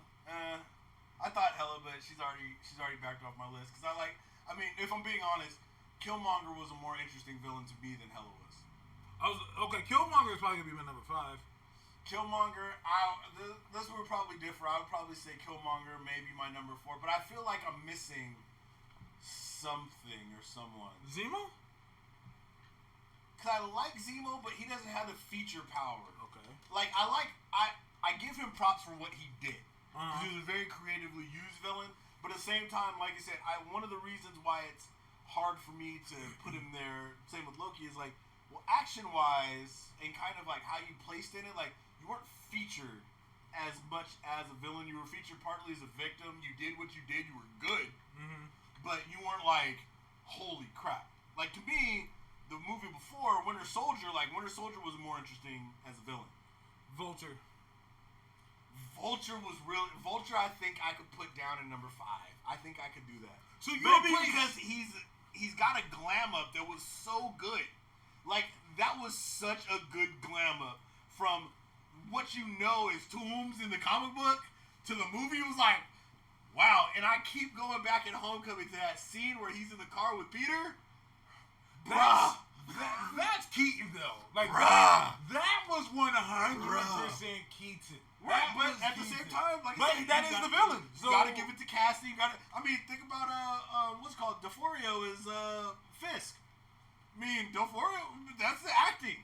You're Yeah. that good of an actor. Yeah, I'm 100% agree And with don't get you me on wrong, Brolin is a good Cable and a good Thanos. that. So let me ask you this then.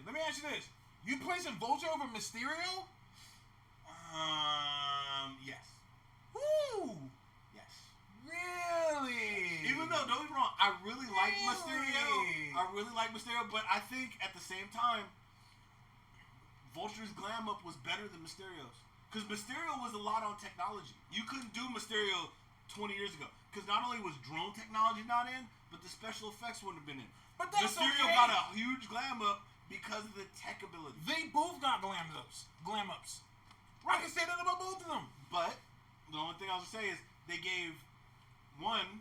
I think Vulture's backstory and reasoning was better than Mysterio because they changed both of them a little bit. Yeah. But the change I think was better for Vulture because you gave Vulture a more reasonable thing. Like Vulture was the working man that got done wrong. Yeah. You know what I mean? So I can side a little bit with that. Mysterio worked at a company and felt like he was undervalued. They were both done wrong by Stark. One, I feel like you had a bigger tie because, I mean, Mysterio was one of the dudes who worked with the projects and he invented some technology. Oh boy, was like, dude, I don't work for you. You just came in and did me and all You're my right. people. You're I got right. families to feed and everything. You're Like, right. I felt like I related with him You're right. a little bit more. But I do kind of like how they both were dudes who got screwed over and decided, fuck this shit. I'm not saying it's far off. No, I'm I just saying know. a Here's little the bit deal. more. I can't tell you how to feel which one you can relate to. Oh, no, I know. I got you. Okay. For the sake of the conversation. Okay, we're on the same I'm just page. saying, like, We're on the same page. it is very close. Yeah, Like, absolutely. both of them got great glam ups. I just feel like Vulture's, like, I expected less from Vulture than I did from Mysterio. Just because I expect Mysterio's thing to look, like, cool. Are you telling It me? was cooler than I thought it would look. Are you telling me that Vulture had a better glam up than Mysterio? I think so. Oh, I can't give you that. I can't. think so. I can't allow you to do that. I think so. Are Because we Vulture, gonna to me, was never shit in the comic books. Mysterio was still scary. Mysterio was? Yeah. Mysterio's been a joke for mad Mysterio's always years. a joke because he wears a fishbowl on his head. Yeah. That's it. Adrian Toomes was a joke from top to bottom. They had to change. Like, think about this. Everything. What threat does Vulture have except for he can fly you up real high? Nigga, they made Vulture pretty much Iron Man. And they made Mysterio pretty much also Iron Man. I'm sensitive. What did he do? He shot blast, he flew around, and he used technology. It is. I mean, okay, let's keep it 100. Okay. I felt like the nigga Toombs would have killed Peter without the suit. He was gonna kill that nigga in the car. Then he would pull a strap. Did he pull the pistol? Did he pull the pistol out? I figured. Wait, hold up. In that scene when they're in the car, did he pull out the strap? That's what it felt like. I think he Nigga, did. I would shoot you in this backseat right now. Didn't he get the strap? I think he got the strap. He basically said, if you weren't with my daughter right now, I would splatter your brains right fucking here. And don't get me wrong, Right they here. both had good scenes, but that scene sent chills, blood. It was still like, does. It still does. bruh. It still does to me. Peter was quiet. Like, that was one of the greatest scenes. Like, that motherfucker did not say a word. NTF says, but Mysterio getting a whole FS. I like that too. I thought that was great. Andrew, new person. Yeah, Thank you, no, Andrew. I'm not selling Mysterio short. Don't No, get yeah, it no, twisted. yeah, we Mysterio got was you. done amazing. When Vulture puts the pieces together about Parker being Spider-Man at the traffic light in the car, how it goes dark and then his face is red. That was some goddamn. That was all filming. That was filming in vision. Yeah. Was that? Yeah, the light turns red. That scene in the theater.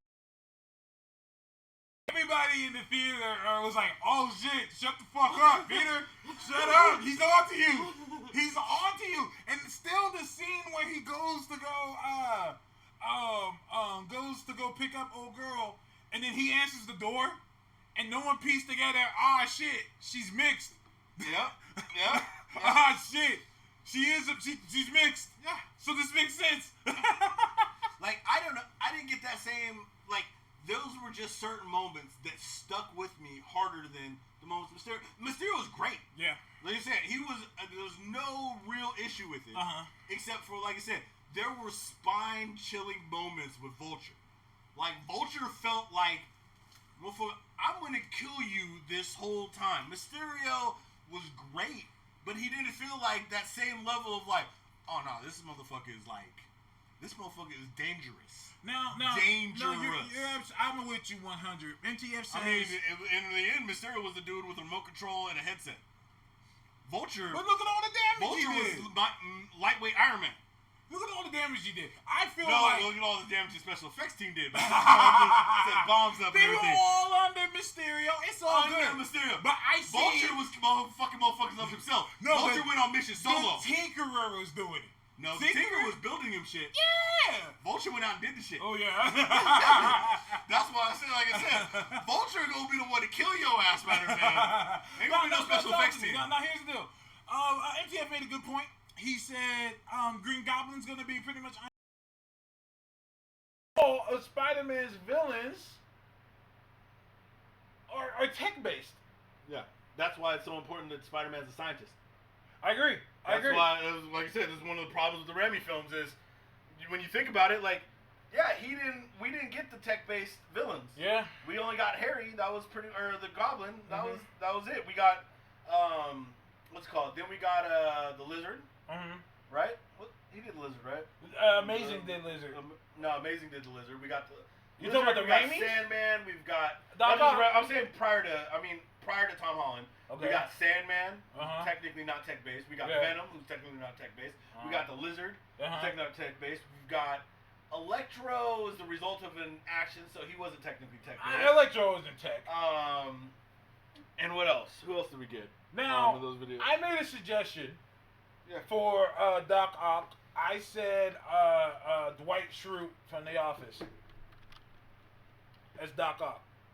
Dwight? Yeah. Rainn Wilson. Is Doc Ock? Is he round enough?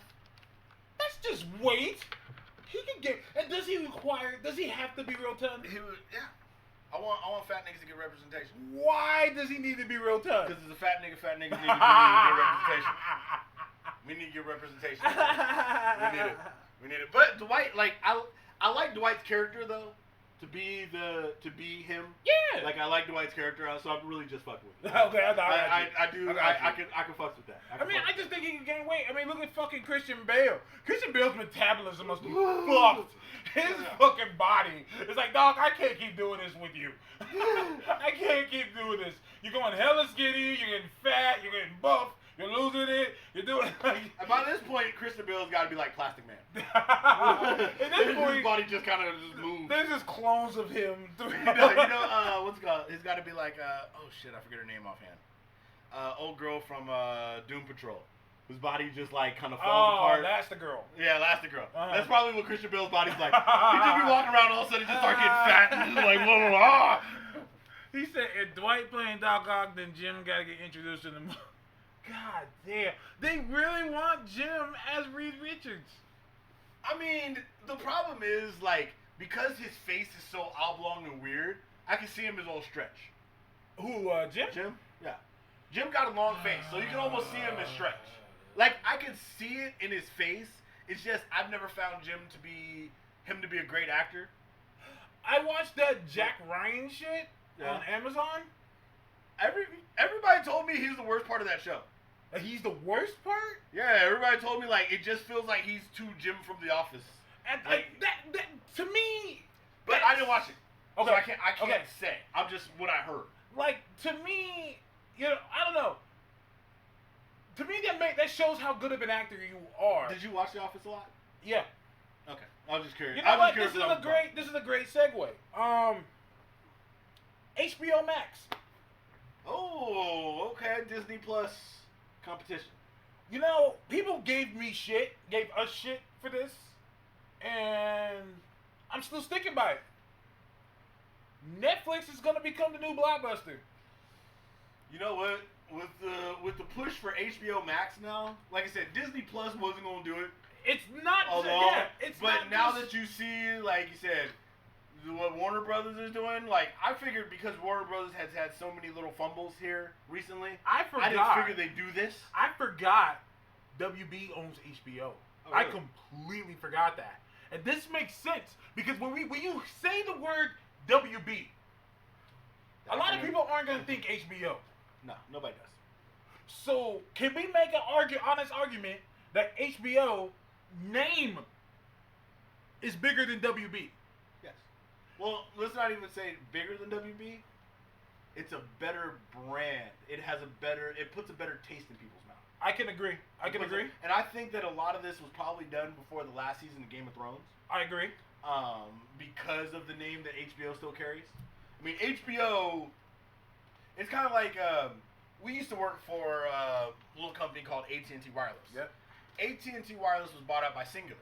Singular bought AT&T solely because the Singular name was shit. It was. And AT&T had a better branding. Even though AT&T's service started to decline towards the end, they still had a better name. They didn't purchase it for their customers. They didn't purchase it for any of that other than that name. Because they wanted that branding. With that branding, they were able to turn a lot around. They were able to move forward. And I think that them going with HBO Max, I think that is a brilliant fucking idea. That is the smartest move they can make. Because like I said, the CW ain't the name. It ain't it. Warner Brothers ain't the name. And people forget, you know, the WB was rebranded to the CW because the WB had a name that didn't carry anymore. That's Warner Brothers. Yeah. I mean, WB was a channel. Yeah. WB, they had a little frog mascot and everything. Now, the WB. Yeah. I'm with Mr. J said, why Snyder fans trying to force HBO to put the Snyder cut? Listen to me. I wouldn't be shocked if they did that. I wouldn't be shocked. I would not be shocked if they just dropped it. I wouldn't be shocked if they just went ahead and did it. That's just me. But let me see what comes with. For those of you who don't know, WB announced. We all knew they were doing a streaming service. We didn't know what it was going to be called, but now we do. It's called HBO Max. And here's all the things that comes with it. I see the DC logo on here, so I'm pretty sure DC Universe is just moving over there. It's smart. I've been saying that, what's it called? The Doom Patrol need to be an HBO show. That makes sense. Needed to be. WB, pretty much movies, shows, so on and so forth. Cartoon Network. Adult Swim. Money. CNN. Money. TBS. Some money. TNT. Some money again. True TV, and Guess that's and New all. Line Cinema. Money. Now, all of that is cute and all, but the one thing they did grab that made me go, oh shit, they got Friends. Yep, they spent a buttload of money for They Friends. spent almost 500 mil on Friends. Now, let me break something down to you guys. The most watched things on Netflix is not theirs. The content that is the most watched on Netflix is not their own shit. So they are basing a lot of their shit off of what other people are getting. What other people are adding. Designated Survivor. People love that shit. Yep. Friends. People love that shit. The Office. People love that shit. Office is gone soon. And so will Friends. Yep. They're both leaving the site. That's huge. So That's about as HBO. big as it gets, fam. I mean, like you said, that's their shows. Designated Survivor was awesome. I couldn't get into it. I haven't watched it, but I know people who swear by it. Yeah, I couldn't get into it, but I mean, it's hey. I mean, if we already got people in the chat confirming that they like it, I mean, that says enough. Yeah. So, you know, a lot of people are leaving it. You know, I mean, but here's the deal. That's just the beginning. Everybody's going to start taking their content back from Netflix. They're going to just start all slowly doing it. Fox, Disney now is going to get all their shit off.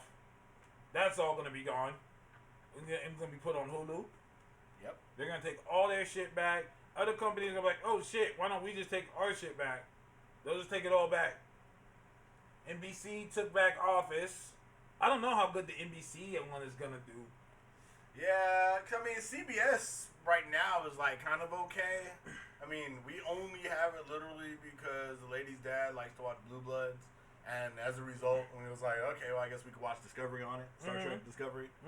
Which is good. Wasn't as good the second season. So, I mean, now I don't really watch it. Twilight Zone, wasn't it? Now, MTF says, I personally think that Netflix is too big to fail. Worst case scenario, Apple buys them. Yeah, they're going to get bought out. They got good infrastructure. They're going to get bought out. You think they get bought out? I think they're going to get bought out easily. Because you got to remember, they're right now you can tell that their current business model is burning too much cash. So them producing a lot of their own shit in-house, that they're like the way they're trying to do is forcing them to continuously move up the price, which means they're burning through money. With them losing a lot of the deals that they have, they're going to need to start making more stuff. So you have, I mean, if they start losing once Disney starts pulling all their animation, that's a good chunk of their kids stuff. When Disney starts It's pulling a their animation, huge chunk. and pretty much all the superhero films, those are going to be off. Yep. And like I said, the most watched shit on their app is not their product. It's not theirs. They can't afford to lose their sitcoms and stuff. They're gonna, and that's what's happening. And excuse me, let me tell you, Stranger Things ain't enough. Everyone talks about how great Stranger Things is. That's cute. That ain't gonna do it. Yeah. They got to do something else. And they've officially announced they're not spending hella money on content no more because that one show, New Frontier, something Frontier, the one that had Ben Affleck on it. Yeah. I guess that didn't do as well as they wanted it to. That sucks for them. But I tell you what, man, I didn't know they spent like 150 mil on that film. Yeah, they spent 150 mil on that. That's a big ass production. That's a big purchase. That's a big purchase. You know, I tell people this. You know, imagine you spend 150 million on something to get on your streaming site. Then it gets beat out by a fucking Adam Sandler movie. I'd feel the way too. My man said gets beat out by Adam Sandler. Facts. Adam Sandler's shit is pretty much killing everybody. Adam Sandler's shit is pretty much fucking everybody up. Check out my new song, bros. I don't know if I should click that link. Do it. I'm kind of worried. Let's see what's all about. Shimon no Kaka. What the fuck Official is? video. What is it? French? I don't know. I mean, Kaka. People use it. Caca could be anything though. I mean, I know the Latin women, they say caca. Oh yeah, it's French. You're right. What the fuck is going on? Can we upload this on the screen? Hold on. Kaka is hunt. All right. Caca means shit where I come from. Let's see. Hold on. Let's see if I grab it. So a guy on our other feed stream just posted this video here. I don't think this was the smartest move of you though, bro, because we keep it a buck. It's not gonna play through. Okay, all good. Let's see. Booking project. Yeah, he might have a copyright, so I can't. Ah. I'd have to download it and redo it, all that other stuff. Let's see if we can hear it though.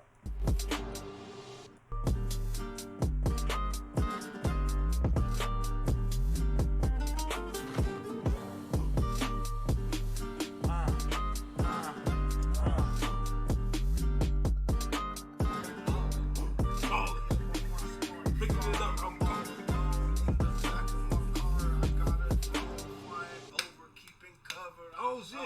Where the beat go? Where the beat go? Wait, where the beat go? Hold on. Oh shit, hold on, let me close that window. Alice is the beat banging. The beat banging. Beat dropped out though. Nigga, you gonna rap? Okay. Come back. Oh shit! Oh, we got a gun. You got strapped. You ain't holding it right, but that's. Chamo. You know that shit. Hey man, you better be boring the fuck out, guys. Mano, tô na casa, haciendo dinero. ¿Qué pasa? Miro que me gusta tu grida, me llama, me quedo muy loco. Ratatatata, depois não aguento descer pedalada. Não paro, tô louco, caminho na estrada. Nunca tive peso de ouro nem prata. Se querem, nós outro hablamos de plata.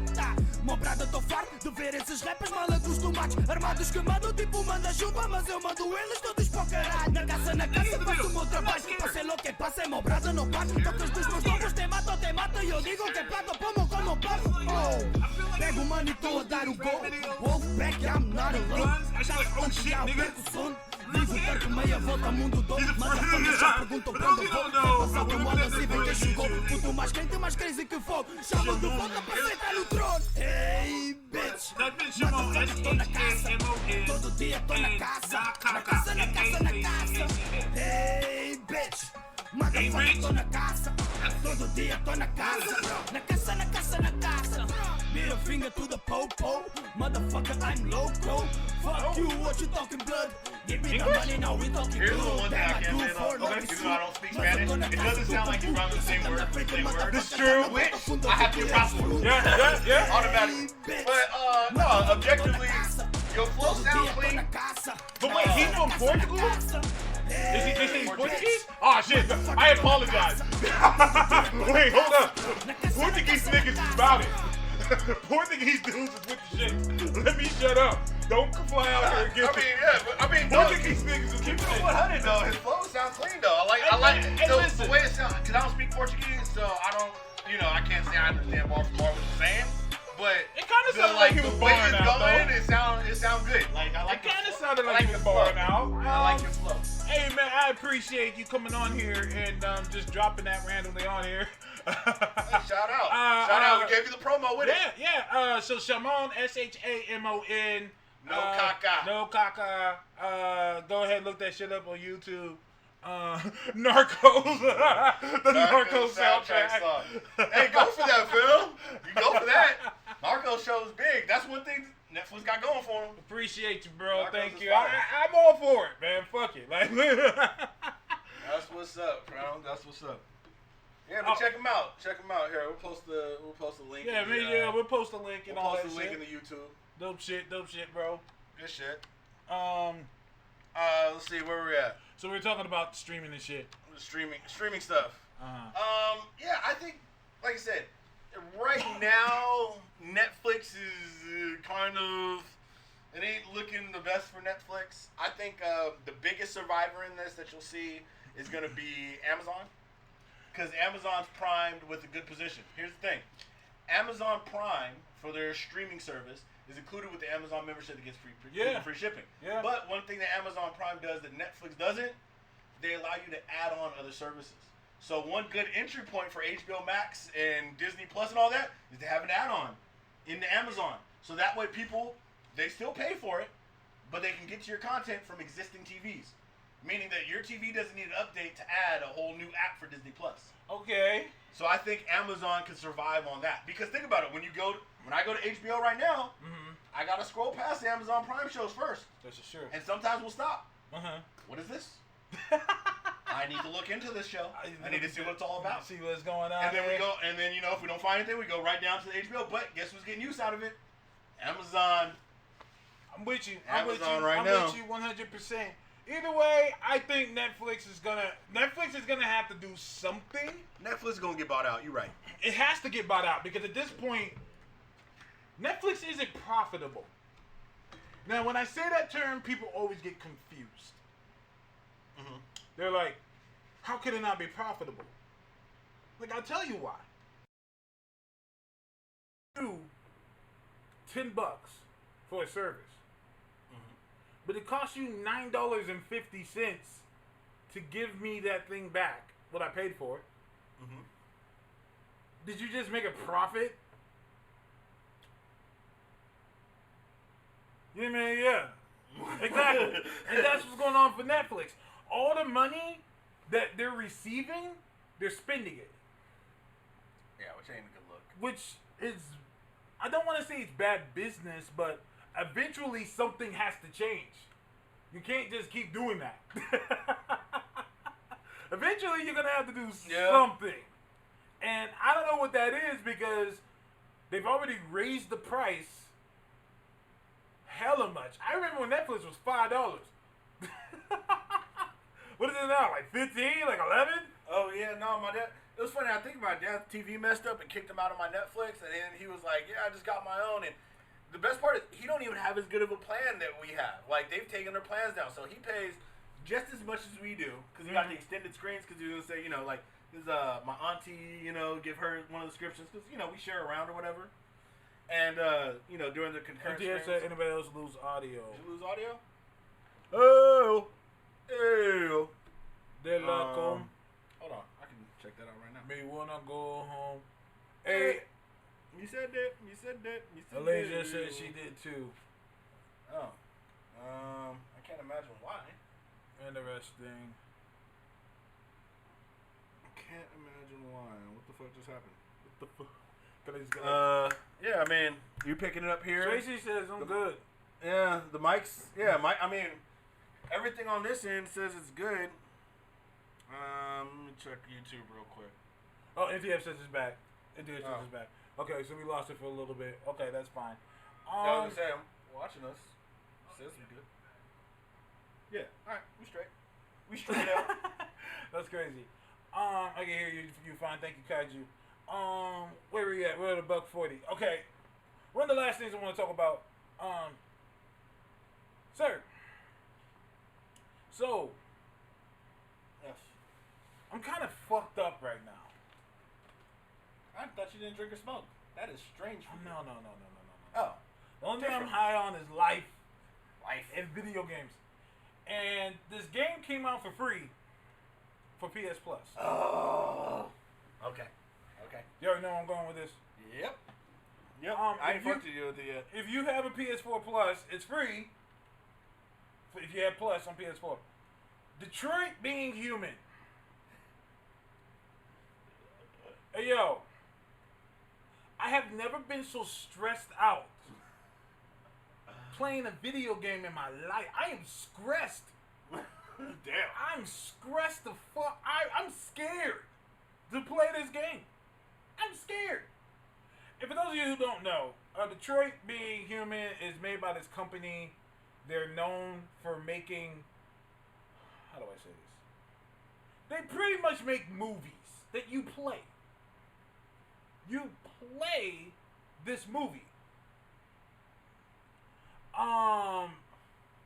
Before we get started, Miss Lasia says, what's one surprise y'all hope Marvel announces? Fantastic Four. Announced the city SDCC. Hold up. That's next week. Yeah. Oh shit! Next week's show is gonna be crazy. Yes. Actually, wait. What? Our show is gonna be during the SDCC shit. Yeah. So we could probably just do like a part of the live cast and talk about it. Them niggas ain't gonna be listening to us. They're gonna be listening to SDCC. That's why we do the live cast, so they can see SDCC shit through our show. Damn. And get live commentary. That's how the YouTubers do it. I've been watching y'all motherfuckers. I see how you do it. See how you keep those views up during events. Okay, I'm with it. But So yeah, we do like the little live cast in the background, so we see what it is and we get live reacts. Now, now Miss Alasia is saying, I hope Dark Avengers. adult named Rob says the Ultimates. Give me my Fantastic Four. Fuck all this. I need my Fantastic Four, and like I said, I need it for something that isn't the Fantastic Four. I need my Galactus. I need Doom. I need Doom.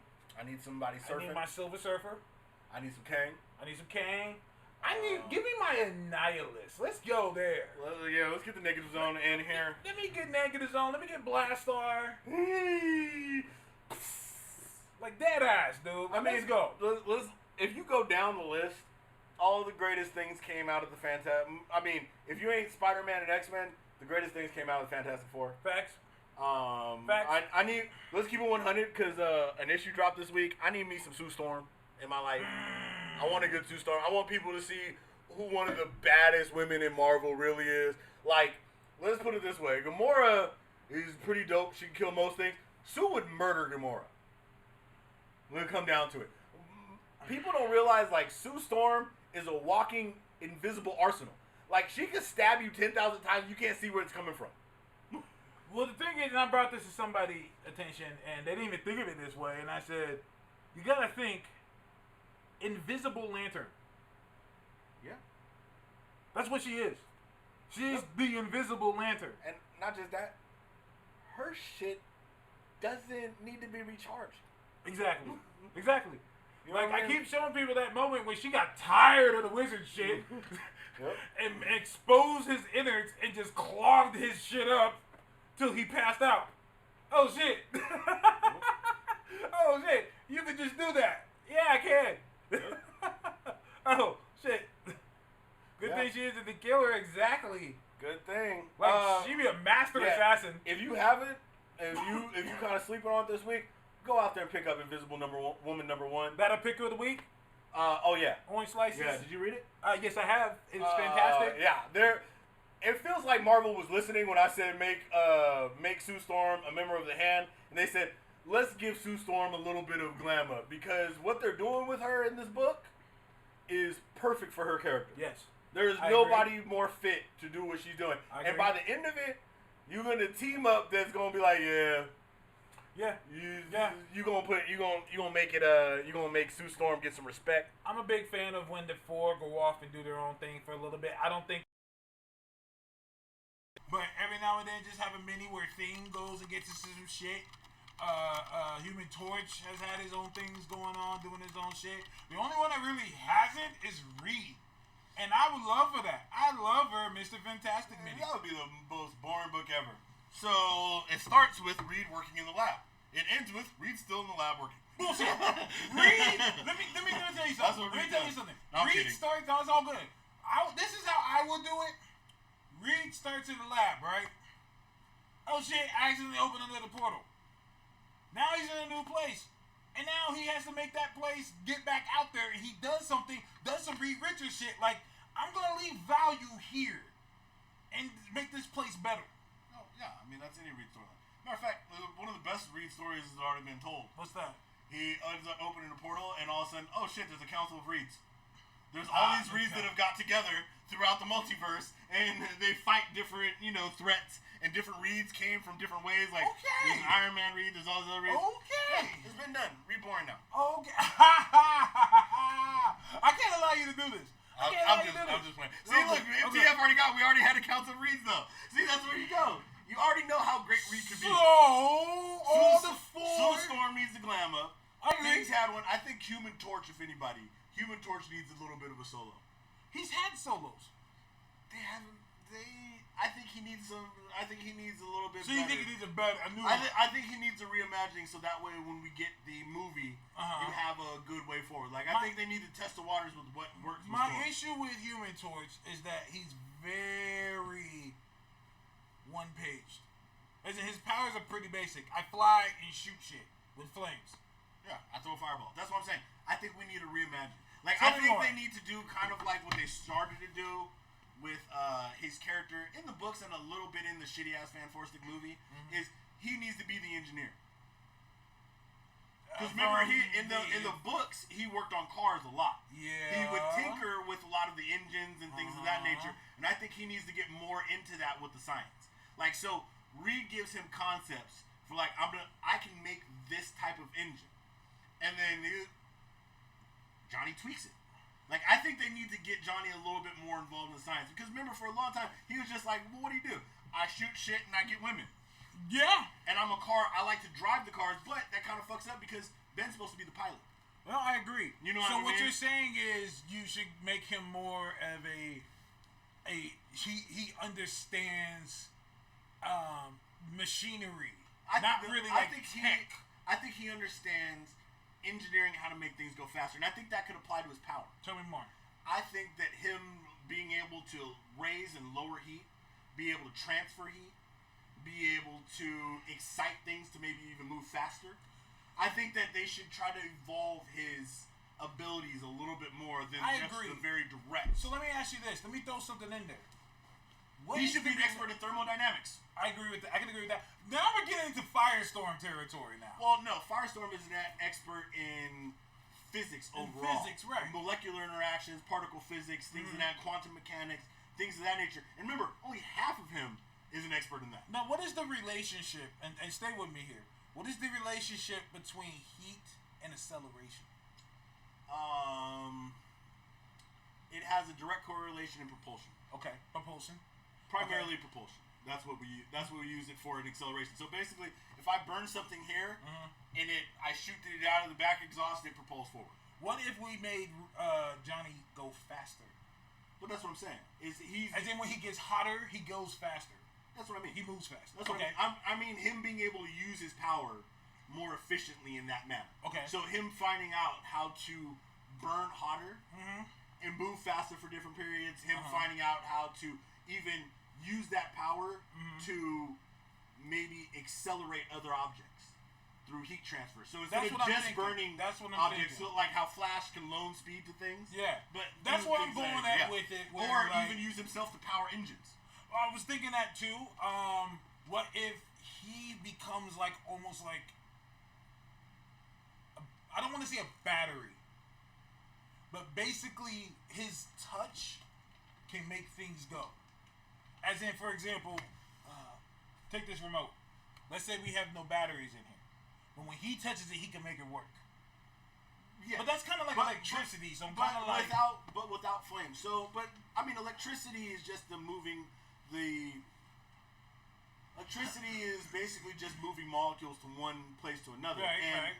essentially, with heat, you're doing the same thing. Heat transfers into energy. Energy is just essentially work. If you're able to do work, you're able to generate energy. MTF says, what if he built a vehicle where the engine could draw the heat from him? Yeah, that's what I mean. Yeah, I agree. And that's what I'm saying is, but be able to allow him to, kind of do it a little more sciencey, a little smarter. Well, here's my question. How come he can't do the shit that whatchamacall can do? Pyro. What do you mean? Pyro can control fire. Well, his power is pyrokinesis. It's Right. a different power set Well- than flame. What do you call it? He can emit flames. Yeah. Pyro can't. That's what Pyro I'm has saying. Pyro's He has basically to a use telekinetic flamethrowers. Yeah. that can only deal with heat So objects. that's my question. Why not though? Why can't he be able to do? Because it's just a different power set. Ah, They haven't given it to. It would be him gaining another extension to his What's power. wrong with that? But I don't see anything wrong with it. Oh, You were okay. saying why can't he? I'm just Okay, saying okay, I it's got you. technically two different powers. Well, Just yeah. like technically Invisible Woman has a form of telekinesis. Yeah. But Absolutely. it's different than just telekinesis. Just You know what I mean? telekinesis. No, I guess Which that's is what you're different saying. than like telepathy and techno telepathy. I mean, my whole thing is this. This is why I'm going at with it. Iceman used to just freeze shit. But eventually he learned, wait, I could do more. Yeah. I feel like we could do the same thing with Johnny. I mean, agree. they're basically kind of sort of the same. 100% agree. Yeah, okay, They're okay. just two opposites in Yeah. one excites molecules, the other slows Or that molecules. slows it down. So that's where I'm at with it. Where I'm I'm kind of totally like, with you. yeah, Totally with I'm you. just trying to make a way to make Johnny more than I shoot flames. Yeah. Like, it has to be more than that. And that's the only way to make him really interesting. So I'm I agree thinking, with you. Because we already have one character who's like that. yeah, Being Ben Grimm. Where it's, I hit shit and take damage. Like, Yeah. I'm a very, like, his character base is very simple. Adding stuff to Ben would almost take away from his character. tell me more. Well, his Because character, I don't know if the I agree. idea of his character also makes him kind of hate life to a degree. Okay. Like, Ben doesn't enjoy having his power set. Ben I can agree. utilizes his power set, but he doesn't enjoy it. So, giving him additional uses with his power set, I think takes away from his character. Like, you remember in the Ultimate Universe, when he was all of a sudden able to shed the rocks and gain, like, the energy form and do all the extra little shit Yeah. with it? It took away from That's the too kind much. of, like I said, it took away from the kind of sorrow of Ben. Like, Okay. Ben is supposed to be the thing. Yeah. Like, the whole idea of the thing is like, no, I'm just a big fucking hunk of rock. Like, my personality shines out a bit, who I am, but at the same time, it's not supposed to be a joyful ride for him. So you say that we shouldn't change him at all. I don't think Ben needs a change. Okay. I think Ben's character is in the personality of Ben. I can agree. And that's one of the reasons why when people were fan casting Seth Rogen, I didn't feel it because Ben is also supposed to feel like a dude who commands respect. Ben was I the can leader feel of that. the Yancey Street Gang. There's never been one property show that I've ever felt that Rogen was anything other than a kind of a silly guy. No, I can agree. So there's I think- there's no time where I feel like unless things telling a joke that he would sound like Seth Rogen. I think that, no, you're right. I think that when it comes to Thing, one of my biggest arguments, and this doesn't just go to Thing, it goes to characters in general. I've always said one of the most ignored ethnicities, so forth, in comics is Jewish people. No. Because they just cast white people. They just cast certain people and for Jewish characters. And I'm like, to me, certain characters need to be played by Jewish people. Yeah. I mean, And I think- especially if it's a part of their history and who they are. Well, if anything, I tell people when you think Jewish is superhero, what's the first one you think of? Thing. Like, he's probably the first one to really embrace it, even before Kitty. Like, I don't even think Kitty really does Kitty's it. Like, very recent in her embrace. yeah. Very recent. Like, she's Jewish, but I don't think they ever made it a big deal. Like, they never, like Ben has, I got comics in the 90s where he's wearing yarmulkes and shit. Yeah. Like, on the real. So that's why I think that it's important that, and the only person that fits that role, in my honest opinion, is Liev Schreiber. The guy that played Sabretooth. Yeah, I know Leaf. And he has the voice. He has the demeanor. He could do that. I just wouldn't, you can't put him in a suit. You have to He do had to be CGI. do a He'd CGI. have to be CGI. And that voice will work. He'd And you know have what to the be. best part about it is too? He would work as the character prior to the CGI. That's important too. He would. I could see him because he could fit the kind of dude who would be a pilot. Mm-hmm. He fits the kind. He looks like he would have been a hard ass. He looks intimidating. Yeah. You know what I mean? Yeah. He could play like the kind of reluctant. Like he has a lot going for him in that role, and I would totally be okay with that. Okay. Totally So good. I think every time I post that, people be like, yeah. Okay. Yeah. So I also okay. I can see that, but I think Ben is the only person who doesn't need a glam up. He just needs a good casting. Because like you said, Michael Chiklis was a good. He thing. was. He was a good If thing. Michael Chiklis was Jewish, I would say use him again. The best two parts about those two movies, or the best part about those two movies, hands down, was the relationship between Johnny and the Thing, Johnny which and they the Thing. totally missed in Fan Force Day. Oh my God. Totally missed. That was the one thing they got right because they didn't do a good Sue and Reed. Because Sue and Reed's problem, like, I hated how Reed wasn't confident about his science. He constantly doubted himself. Yeah. I hated that. Yeah. Because there's one thing Reed is unsure about, and that's love. Yeah. He doesn't know how to do the relationship stuff. Uh-huh. But Reed knows his science. His science. Yeah. absolutely. That is where he is 100% confident. Absolutely, I agree. I agree with that. So Alasia says, is it Alasia? Yeah, sorry, Alasia says, who would y'all like to play Doom and Sue? Now, I said last week, old boy from American Horror Story. I'm like, that is Doom. Doom has That to. is hard to go against too. Doom has to be pretty. He has to. He's almost like Satan, as in like I'm an attractive guy. Like I'm an attractive dude, and my face is fucked up. That was one of the things that drove him crazy. Yeah. Was that I need my fucking face back. If you watched American Horror Story, Cody Fern, they just announced him for the next season of American Horror Story. I'm like, that's fucking Doom. Right there. He plays it perfect, and he has the look where he looks like he would be a totally disassociated asshole. Yeah. Like totally, like you have to be able to disassociate yourself from other people. Like he could walk around, and he does this perfectly in American Horror Story because he plays Damon, like the son of Satan, even though his name was Michael, I think, in it. But he plays the son of Satan, and he perfectly, like when he gets in full power, I'm above all of you motherfuckers. Yeah. Every person I speak to is far beneath me. Yeah. I can kill everybody in this room at any fucking point in time. And he does a good job flipping out. Like his emotional turns are great. He nailed it. They just said Mitch from Comic Book Cast has a good casting. Shout out to the brethren, Mitch, Arminez.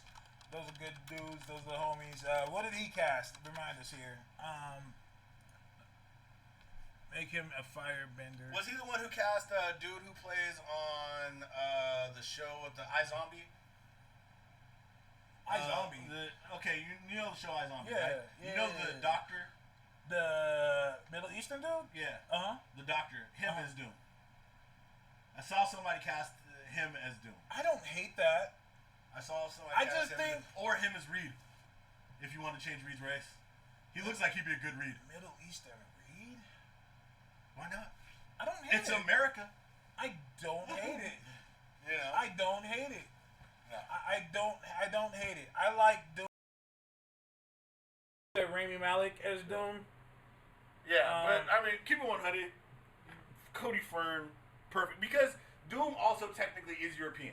He goes back to a European I think country, that's what's Latveria. important to me. And that's, you know, Important. if you have Latveria, that's very, very important because, I mean, it's going to be a little hard to go back and, like, conquer a place in the Middle East and make them, you know, cooperate. It's very rough. NTF, you gotta stop being a scared whore and come on this show, man. He got the racial draft thing. He wants to do the podcast on that. You need to come on the show. We can help introduce it, say that this is what you're doing, this is what you're trying to do, get it going. Like, Yeah, bro. Anytime you want to be on the show, we can have you, bro. Everybody who's been super shy and not wanting to ever be on TV has been on our show and loved it. like you're basically doing it now. It's just that we'd be more direct. Like, you know what I'm saying? Yeah, Like, you don't even have to do face if you don't want to start out that way. we don't have to do You the can face. We've done audio only. Yeah. I mean, like, he's been on the show in every possible way you can be. His camera's broken up so much that he's been audio only. Yeah. He's done video. Yeah. He's been live on the show. Yeah, absolutely. We need to get you on there because I would like to do a whole episode about the racial draft. Like, what are we okay with? Who has to be certain races? You know what would be fun to do? We do a half show, do the first hour with recasting.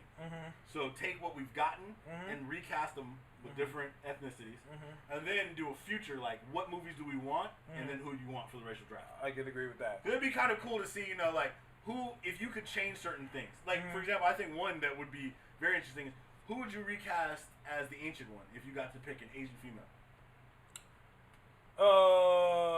Old girl from Crouch Attack Hidden Dragon.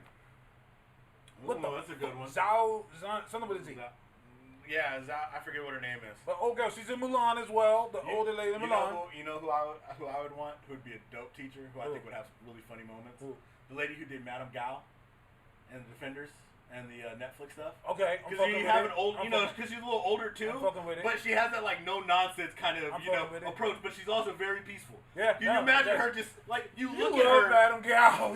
I think it's a cool thing because think about how cool that scene would have been when she punched through the thing. No, you're right, With- you're right. You're looking at this smaller looking. She looks frail. Yeah. But like she we saw in the handled show. it. Yeah. She had handle fucking business. Michelle Yao, thank you. Michelle Thank you, Yao. MTF. Yeah, Michelle. Oh God, how did I not know that? I remember her from a Heroic Trio. Yeah. Good shit. Oh, by the way, old boy from Joe Taslim, the guy that was in The Raid. And if you haven't seen The Raid by now, both the Raid movies, and you like action-filled karate flicks. The fuck is wrong with you? I put The Raid against anything. The Raid was good. The Raid was so good, they decided to make it again and call it Judge Dredd. The Dredd movie was so good. Ah, damn, that movie was slept on. Well, they're talking about the one where they went up to the. You talking about which Dredd? Dredd, not Judge Not Dredd. Dredd, not Stallone, but the second one. Dredd. You know what's funny though? Old girl, damn, I forget her name offhand. The one who was Cersei. Yes, yeah, I know. Yeah, she was dope. She's such a great actress. She was dope in She's that. so great. She was actually pretty good. She was great on the Terminator show. The Terminator show was dope. Surprisingly. Sarah Connor Chronicles was good. Yes, And they had a Summer Gao in it too. And from Summer Serenity. Gao. Yeah, because she was the android. She was the Terminator. Yeah. Damn, the Sarah Connor Chronicles was great. Anyways, that was good. That was only what 1 or 2 seasons, right? they did a season and like a half, and then they Season just and a half? ended it. That Okay, sucked. yeah. MTF says, are they on Netflix? They were, they're not. However, Everybody pulling from Netflix. I still recommend you at least rent the first one. It should be cheap. You need to watch The Raid. The Raid shits on everything. I would put The Raid against anything. Like, they did The Raid 1, then they did The Raid 2, and upped it up a lot. But, you know what is on Netflix? The same people who did The Raid, they did The Night Comes For Us. So, if you can't watch The Raid, if you have Netflix, you can watch The Night Comes For Us. And it's pretty much The Raid, but told, it's with the everything, it's just a different story. But anyways, they got Joe Taslim, the dude that people said looked like Namor. He's gonna play Sub-Zero. Okay. They're doing a Mortal Kombat film. Yes. Yep. They are.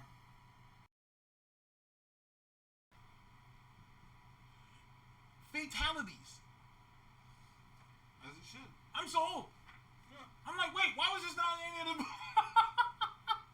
I'm like, wait, why is this the first time we're seeing about this? Like, Because, I mean, let's keep it 100. The only thing that ever separated Mortal Kombat from Street Fighter was fatalities. facts. Oh shit, The Raid is on Netflix. Well then, MTF, I'm gonna be hounding your ass till you watch it. Yep. The Raid is on Netflix. This is great. I put The Raid against pretty much almost any action film. Like I said, if they get these guys to do Shang-Chi, it'll be the best shit ever. Like if they get these same exact guys to do Shang-Chi, it'll be great. Yeah, that would be good. That would be very good. No, Kaiju, tell them, man. Kaiju, you know. Raid is good. Raid is very good. Fastbender. What? Gonna be hard to imagine anyone other than Kerry the God playing Shang Tsung in a Mortal Kombat movie. Yeah. Especially because they went out of their way to make, what's it called? Make the game look like it. Yeah, I play as him every day. It's great. It's great. And he even says he has his victory. He points to the screen. Your soul is mine. I was like, yes. Your soul is mine. And he I says remember it that just scene. like that. It's amazing. It's amazing. Pay homage. Pay homage. Yes, absolutely. Hey, don't get me wrong. Those movies were okay, but at the time, that shit was dope. The The first first one was really, really, like, yeah. The first one, like with the techno music, with the fighting. Oh, dude, that song alone. Exactly. Mortal Kombat. Like people, I was like, oh. like that shit was a staple. Bro. Like that shit was a staple. I still, every time I see a fight scene, I put it over it. I'm telling you. Like I'm people be crawling telling to you. Disneyland and I want to go Mortal Kombat. Kaiju, thank you. He says the Raid and all the movies from that group are must-sees. Like absolutely. Can they put Keanu in a Mortal Kombat movie as Johnny Cage? Johnny Cage gotta be a white boy. Johnny Cage gotta be a white boy. Now, Keanu can't play a white boy? Keanu can play. Motherfucker started as like a That's true. a bus driving surfer dude. Keanu. Those were the first movies. Those were the first Keanu movies. is Raiden. Keanu is Raiden? No, I don't need it. I don't need it. If I put Keanu Scorpion? and you know, he's right though. Johnny Cage. Johnny? I'd have to put him in Johnny Cage. Cause I can't think of anybody else who I'd want. Maybe Stryker. Just We're 'cause he has gonna gunplay. name. We're gonna go that Dog, like that route? Striker. Striker. Fucking Striker. Random ass striker. Striker. If we get Keanu as another John, I'm Yeah, he's good to answer to John. God damn it. All right, Can he Johnny play? Mnemonic. There's another John he was. He was another John. Neil's real name was John. There's another John he was in. It was Johnny Mnemonic. There's another movie. Someone will let me know. But Kaiji said The Night Comes For Us is the most brutal martial art. Yeah, The Night Comes For Us. I was like, oh, this is practically a horror film. John Constantine. John Constantine, thank you. Johnny Utah. Like, see, he's been like 4 Johns. Like, dude's been hella He is a Johns. quintessential John. He is a John. Yeah, so if you cast him in a movie, he's like, I would like to first play a character named John. If there's no other John characters, then I will be somebody else. Yeah. Then I will be Keanu. That'll be Keanu. Is there a role for Keanu? Has the real Johnny question, Utah. and we're reaching our point here, but real last question: has Keanu made the most memorable characters in Hollywood? Wick, Neo, Ted, Ted? Bill and Ted. I wouldn't say most memorable characters in Hollywood, no. Are you kidding? No. I'm talking numerous. He's done a lot, but I'm sure if I go down, there's other characters that are. There's other actors that have done more than one character that's memorable. Yeah, I just can't put my finger on it. Like, Because I mean, it doesn't exist. Denzel's done like every movie Denzel's done. Like you remember his fucking character. Yeah, but he only does like one time. What are you talking? Oh, because he doesn't repeat He characters. doesn't repeat them. Well, John Wick does have a couple trilogies in there. John Wick. I mean, Neo. technically, once Avatar comes out, it'll be Zoe Saldana. Gamora. It might be. Avatar. I mean, she only wanted the $1 billion movies that everybody has seen. She in Avengers. She in everything. Or no, RDJ. He's Sherlock Holmes. He's Iron Man. I don't know. MTF might have nailed it. He's a black man. Stallone. Stallone is Rocky. He is Rambo. And he's had trilogies and quads. And he's in Over the Top. A movie about arm wrestling. You know what movie I really like about Stallone from back in the day that he did was damn, I hate when movies are on the tip of my tongue. Where he was the gangster, it was a comedy. Stallone? Oscar. It's called Oscar, yeah. It's called Oscar. Yeah. That movie was hilarious. Okay, Demolition Man. Okay, Demolition fine. Man. Demolition Man. Wesley yeah. Snipes. Yeah, it's not. Every time I think of Jungle Fever, I go to Snipes. You go to Jungle Fever? Not Passenger 57? I'm saying, no, I'm saying, Jump? I'm saying, think about it. White Man Jump, Passenger 57, any interracial relationship you call out Jungle Fever from this movie. Facts. Blade. Yeah. New what's it Jack called? City. New Jack City. Damn. I mean, but let's keep it 100. Now, who did you say it was? Keanu? It ain't Keanu, fam. It ain't Keanu. It ain't. It ain't. Is it really Wesley? And I don't think it's really Wesley.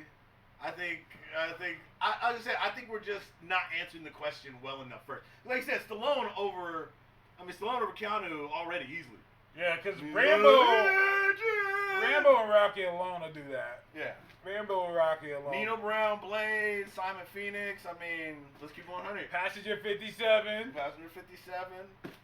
Oh, no. Run it back. Samuel L. motherfucking Jackson. Alright, okay. Samuel L. motherfucking Jackson. That's a wrap, fam. Done. That's a wrap. I You got go nothing. all the way back I to got Coming to nothing. America with the nigga who's robbing motherfucking McDonald's. That motherfucker. Old. Pulp Fiction. You got that motherfucker Jedi. He was- That motherfucker was in every Tarantino movie. I forgot that nigga was in Juice, too. He was in the Juice. owner of the arcade they were going to. Yep. Yeah, he That said one was- of my favorite lines ever. He said, pouring syrup on things don't make it pancakes. Yep. I was like, yo, that's a great saying. Nick Fury. That motherfucker was, Nick Fury alone. like I said, he's a Jedi. Windu. He's Nick Fury. His Long Kiss Goodnight. Classic. Which is basically just Captain Marvel prequel. You guys, who's your favorite portrayal for Superman? Cavill. Yeah, I think Cavill. Cavill. I think Cavill just got a. I think Cavill was the perfect casting for Superman. Even bless his memory and everything, even better than Reeves because he has the build for it and everything. I just think he was casting shitty movies. Yeah. Like if you gave us a really good director and script and put Cavill in that same role, bruh, perfection. Reeves and Welling. Oh, he was talking about the casting for that. You know what's sad is, I don't know why they didn't go to just grab the two motherfuckers from what's it called, the Smallville show for Lex and Oh, Superman. that's Welling. Okay. Tom Welling and the other dude who played Mike, what's his name? I forget what his name is, but Lex the Luthor? dude who played Lex Oh Luthor. yeah. If y'all brought them to the big screen, you'd have phenomenal movies. Cause let's be real, the biggest miss in the DC universe was Lex Luthor. Absolutely. That was like them fucking up Dr. Doom. I hate all the pleas people keep copying, trying to defend him. I'm like, dude, he was trash, bro. Yeah. He was trash. Unless they say the Riddler took over his body, it was trash. Unless say Reeves, to me, it has to be based on the times. If I was an older dude who pretty much, when I was like 10 that Superman came out, I would probably say Reeves. But he had already but by the time that I really knew who he was already like had an accident, got hurt, you know what I'm saying? So that was that. But to me, it was Cavill, which just sucks because it's probably done. So, but anyways, He's the Witcher now. Huh? He's the Witcher now. Yeah. Look damn Hey, good listen, right now. man. When I saw that picture, I'm like, oh, y'all ain't getting Cavill back. Nah, it's a wrap. Hold on. MTF says, if there was a war where every army was composed of characters portrayed by the same actor, whose army would win the war? That is a hell of a question. If there was a war where every army was compared to characters portrayed by the same actor, whose army would win the war? Josh Brolin's army. I was gonna say, He can Hitman. travel through time, and the motherfucker got Infinity Gauntlet. Let's I give know. him 100. I He know. gonna literally snap every other army away I know. and travel through time and undo his I damage. know. I think Hitman fucking everybody. Hitman will punch you through time. Not just joking. Yeah, probably Josh Brolin. Yeah, right now, Probably Josh Brolin. Probably Josh I mean, he Brolin. got the most powerful characters right now in existence. I think we should wrap it up. Or is it Kate Blanchett who played Helen? Yeah. Okay. No, I wait, still no, think hold Helen up. alive. Scarlett Johansson. After Lucy, bro, she like God. Yo, Lucy. No, wait, hold up. Morgan Freeman, he was God. That's true. All right, yeah, that's Morgan right. Freeman was God. He was the president. Yeah. That He was Lucy president movie, God. holy shit, that Lucy movie went left. That last half an hour of that movie, I had to check and say, did I watch an anime? What the fuck? What's going on here? She took that shit to the next level, fam. But I think we should wrap it up. I want to thank you guys for joining us. I want to leave y'all with one last little thing. Check out Invisible Woman #1. It's on shelves now, and if you didn't catch up with it, double back and read War of the Realms. That's probably my favorite event, yo. It was a great event. That's probably my favorite. I had to think about It it. was very fun. The fallout from it's been great. It's been very good. Like, I've Jason never Aaron been killed it. 100% satisfied with an event until I read War of the Realms. I was like, this is great. I think this might be my favorite. Yeah, and see me, like I said, I'm biased once again because Infinity Gauntlet. But, Okay. yeah, War of the Realms is up there. It's fucking amazing. No, I'd say Annihilation. Infinity Gauntlet, Annihilation. Annihilation's almost up there with War of the Realms. Annihilation's almost up there with Infinity Gauntlet to me. Maybe even over. I'm just super biased. Atlas says better than Secret Wars, yeah. Better than Secret Wars. Yeah. I mean, Secret Wars is good, but, you know, it's not, like, there's certain things about it that I can, but, no, phenomenal. But, yeah, they're up there. And, lastly, check out DC's version of Marvel Zombies, because it's actually really good. Deceased is great. Deceased is fire. So check that out. I think there are 3 issues in right now. Yeah, the 3 issues of Yeah. Deceased. All 3 issues have been really We good. going to talk about how Silver Surfer outsold Batman book? Bro, everybody's starting to sell that. Silver Surfer, out of nowhere. Bat fatigue. Yeah. People wonder why they taking Tom King out the book. Let me tell you something. When Hulk and Silver Surfer is outselling Batman, Gotta do something new. Yeah, it's time. They hit the reset button. Number 1 book in June, Black Cat. Just random. That is just random as fuck. It's just random. You know what it probably is? Them J. Scott Campbell covers, bro. Yeah. J. Scott Campbell,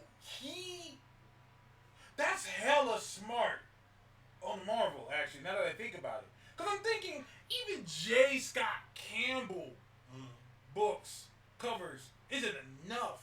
But here's the thing. People love J. Scott Campbell, and they like to collect his rare shit. As a guy that ran a comic book shop, let me tell you how it works. Let's say Marvel says, here's a book we're dropping.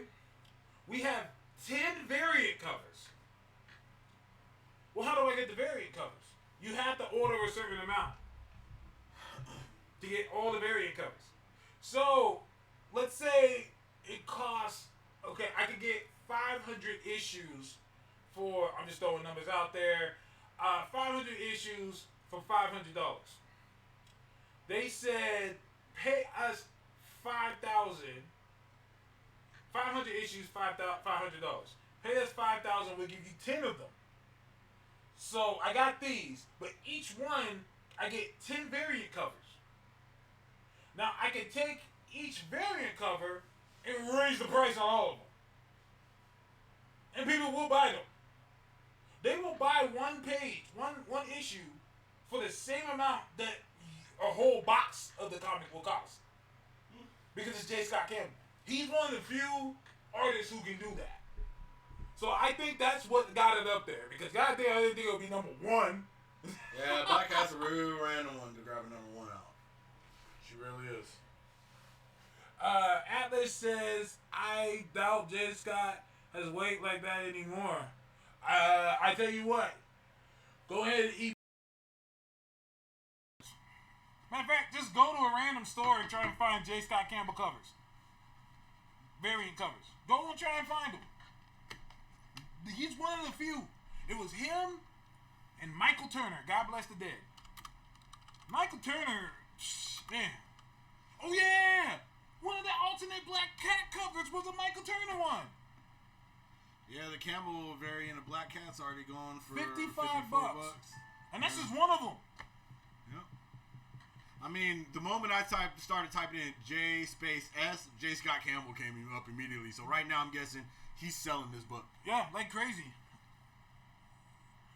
Alice is not trying to get like J. Scott Campbell. Keep drawing fucking women then, dude.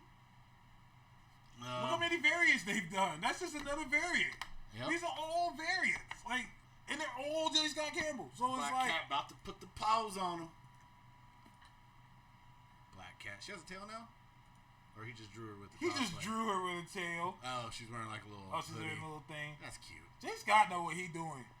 Well, dude, speaking of artists, I think I found my artist. Ooh. Your own shit? Yeah. Okay.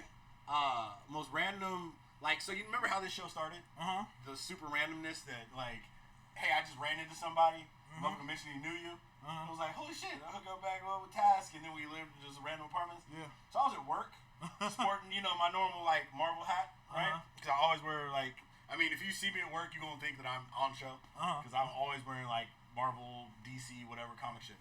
And he was like, dude, nice hat. And I was like, oh, thanks. Hey, he's like, so you like the books or like just the movies and everything? I was like, oh, dude, books, movies, the whole nine. I do a podcast on it, I'm all into it. He's like, oh, let me get your information. So I was like, all right. He happens to work at, same location I work at.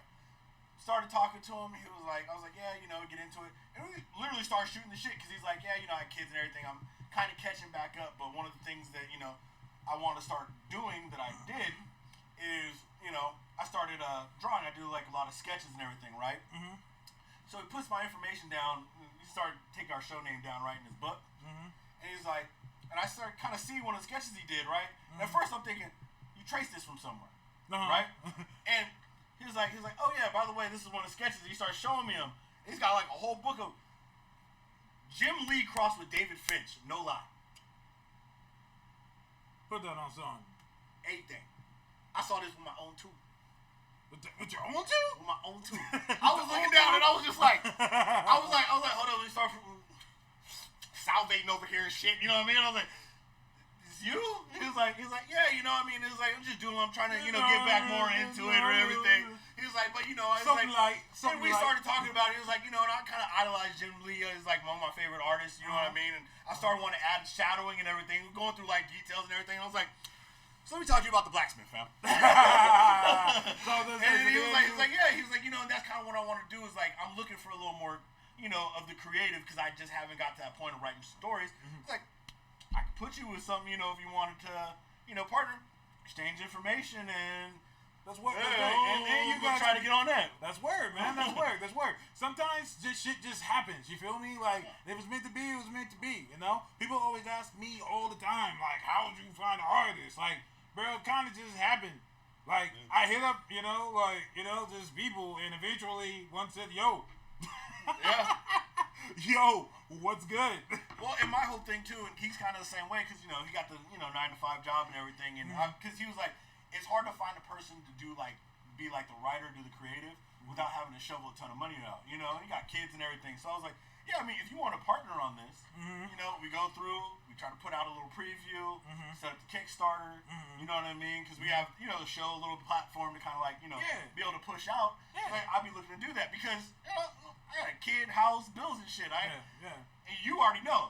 It's hard to foot the bill for all the different processes, you know what I mean? Shit, So I'm like, yeah, if you want to partner on it, you know, then that means all we would really need to do is find a colorist, which is kind of a 50-50 on me because I can see the book being done in black and white as well.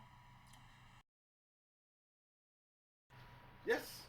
Toast Book can drop soon. It's lit. Yeah, I mean, If you need, if you want the to fact do the that coloring, the fact that Homeboy like works in the same place I do, That works. That's a like, plus. I mean, That's we a can plus. exchange ideas, Yeah, bounce off. yeah. And personality-wise, like, dude seemed cool as shit. okay. You know what I'm saying? That's word. So, That's word. You know, That's dope, I man. mean, I'm kind of excited because I like when things just kind of happen, like you said, like that. Well, I wish you good fortune. Yes, whatever thank you, you thank need. you. I And if you're watching, I'll be hollering at you very soon. I'm gonna send you over the what's called a little write up I got currently. Give you an That's idea. dope. That's Maybe dope. get some concept stuff started. You need something. Eli does coloring. I can hook you up with Tobin. Oh, trust me, you don't have to promote Eli. I see his work. I follow the man. Yeah. I know art by Atlas or paint by World Map. Got it Paint by going. World Map. And Tobin, who does my lettering, he's very, very good at it. Oh, nice. He does his goddamn thing. Yeah, man. Anything you need, man, I got you. For sure, man. I appreciate it. But I think we should appreciate wrap it up. Yeah, we ran over a little bit. No, it's okay. It's okay. We got shit to get We had on. a long weekend. Next week we're gonna try and do the live thing. Yes, we'll have SDCC here in the background behind us. And we'll go ahead and maybe I'll pull out the green screen and put it up here. Nice. So that way we nice. can just do a full background. We'll give you guys live reactions. We'll do some SDCC, and we'll have some fun. Yes, We'll sir. have some fun. Yes, sir. But until the next time, next week normal time. This week family stuff came up, so It happens. It happens. But it's your boy Phony Toast, the Toast with the most. Taz versus the world, the old nerdy bastard. Once again, we're not a podcast, we're an oddcast. It's the greatest show in the Omniverse. Super Soup Show. Yes, sir. Peace out.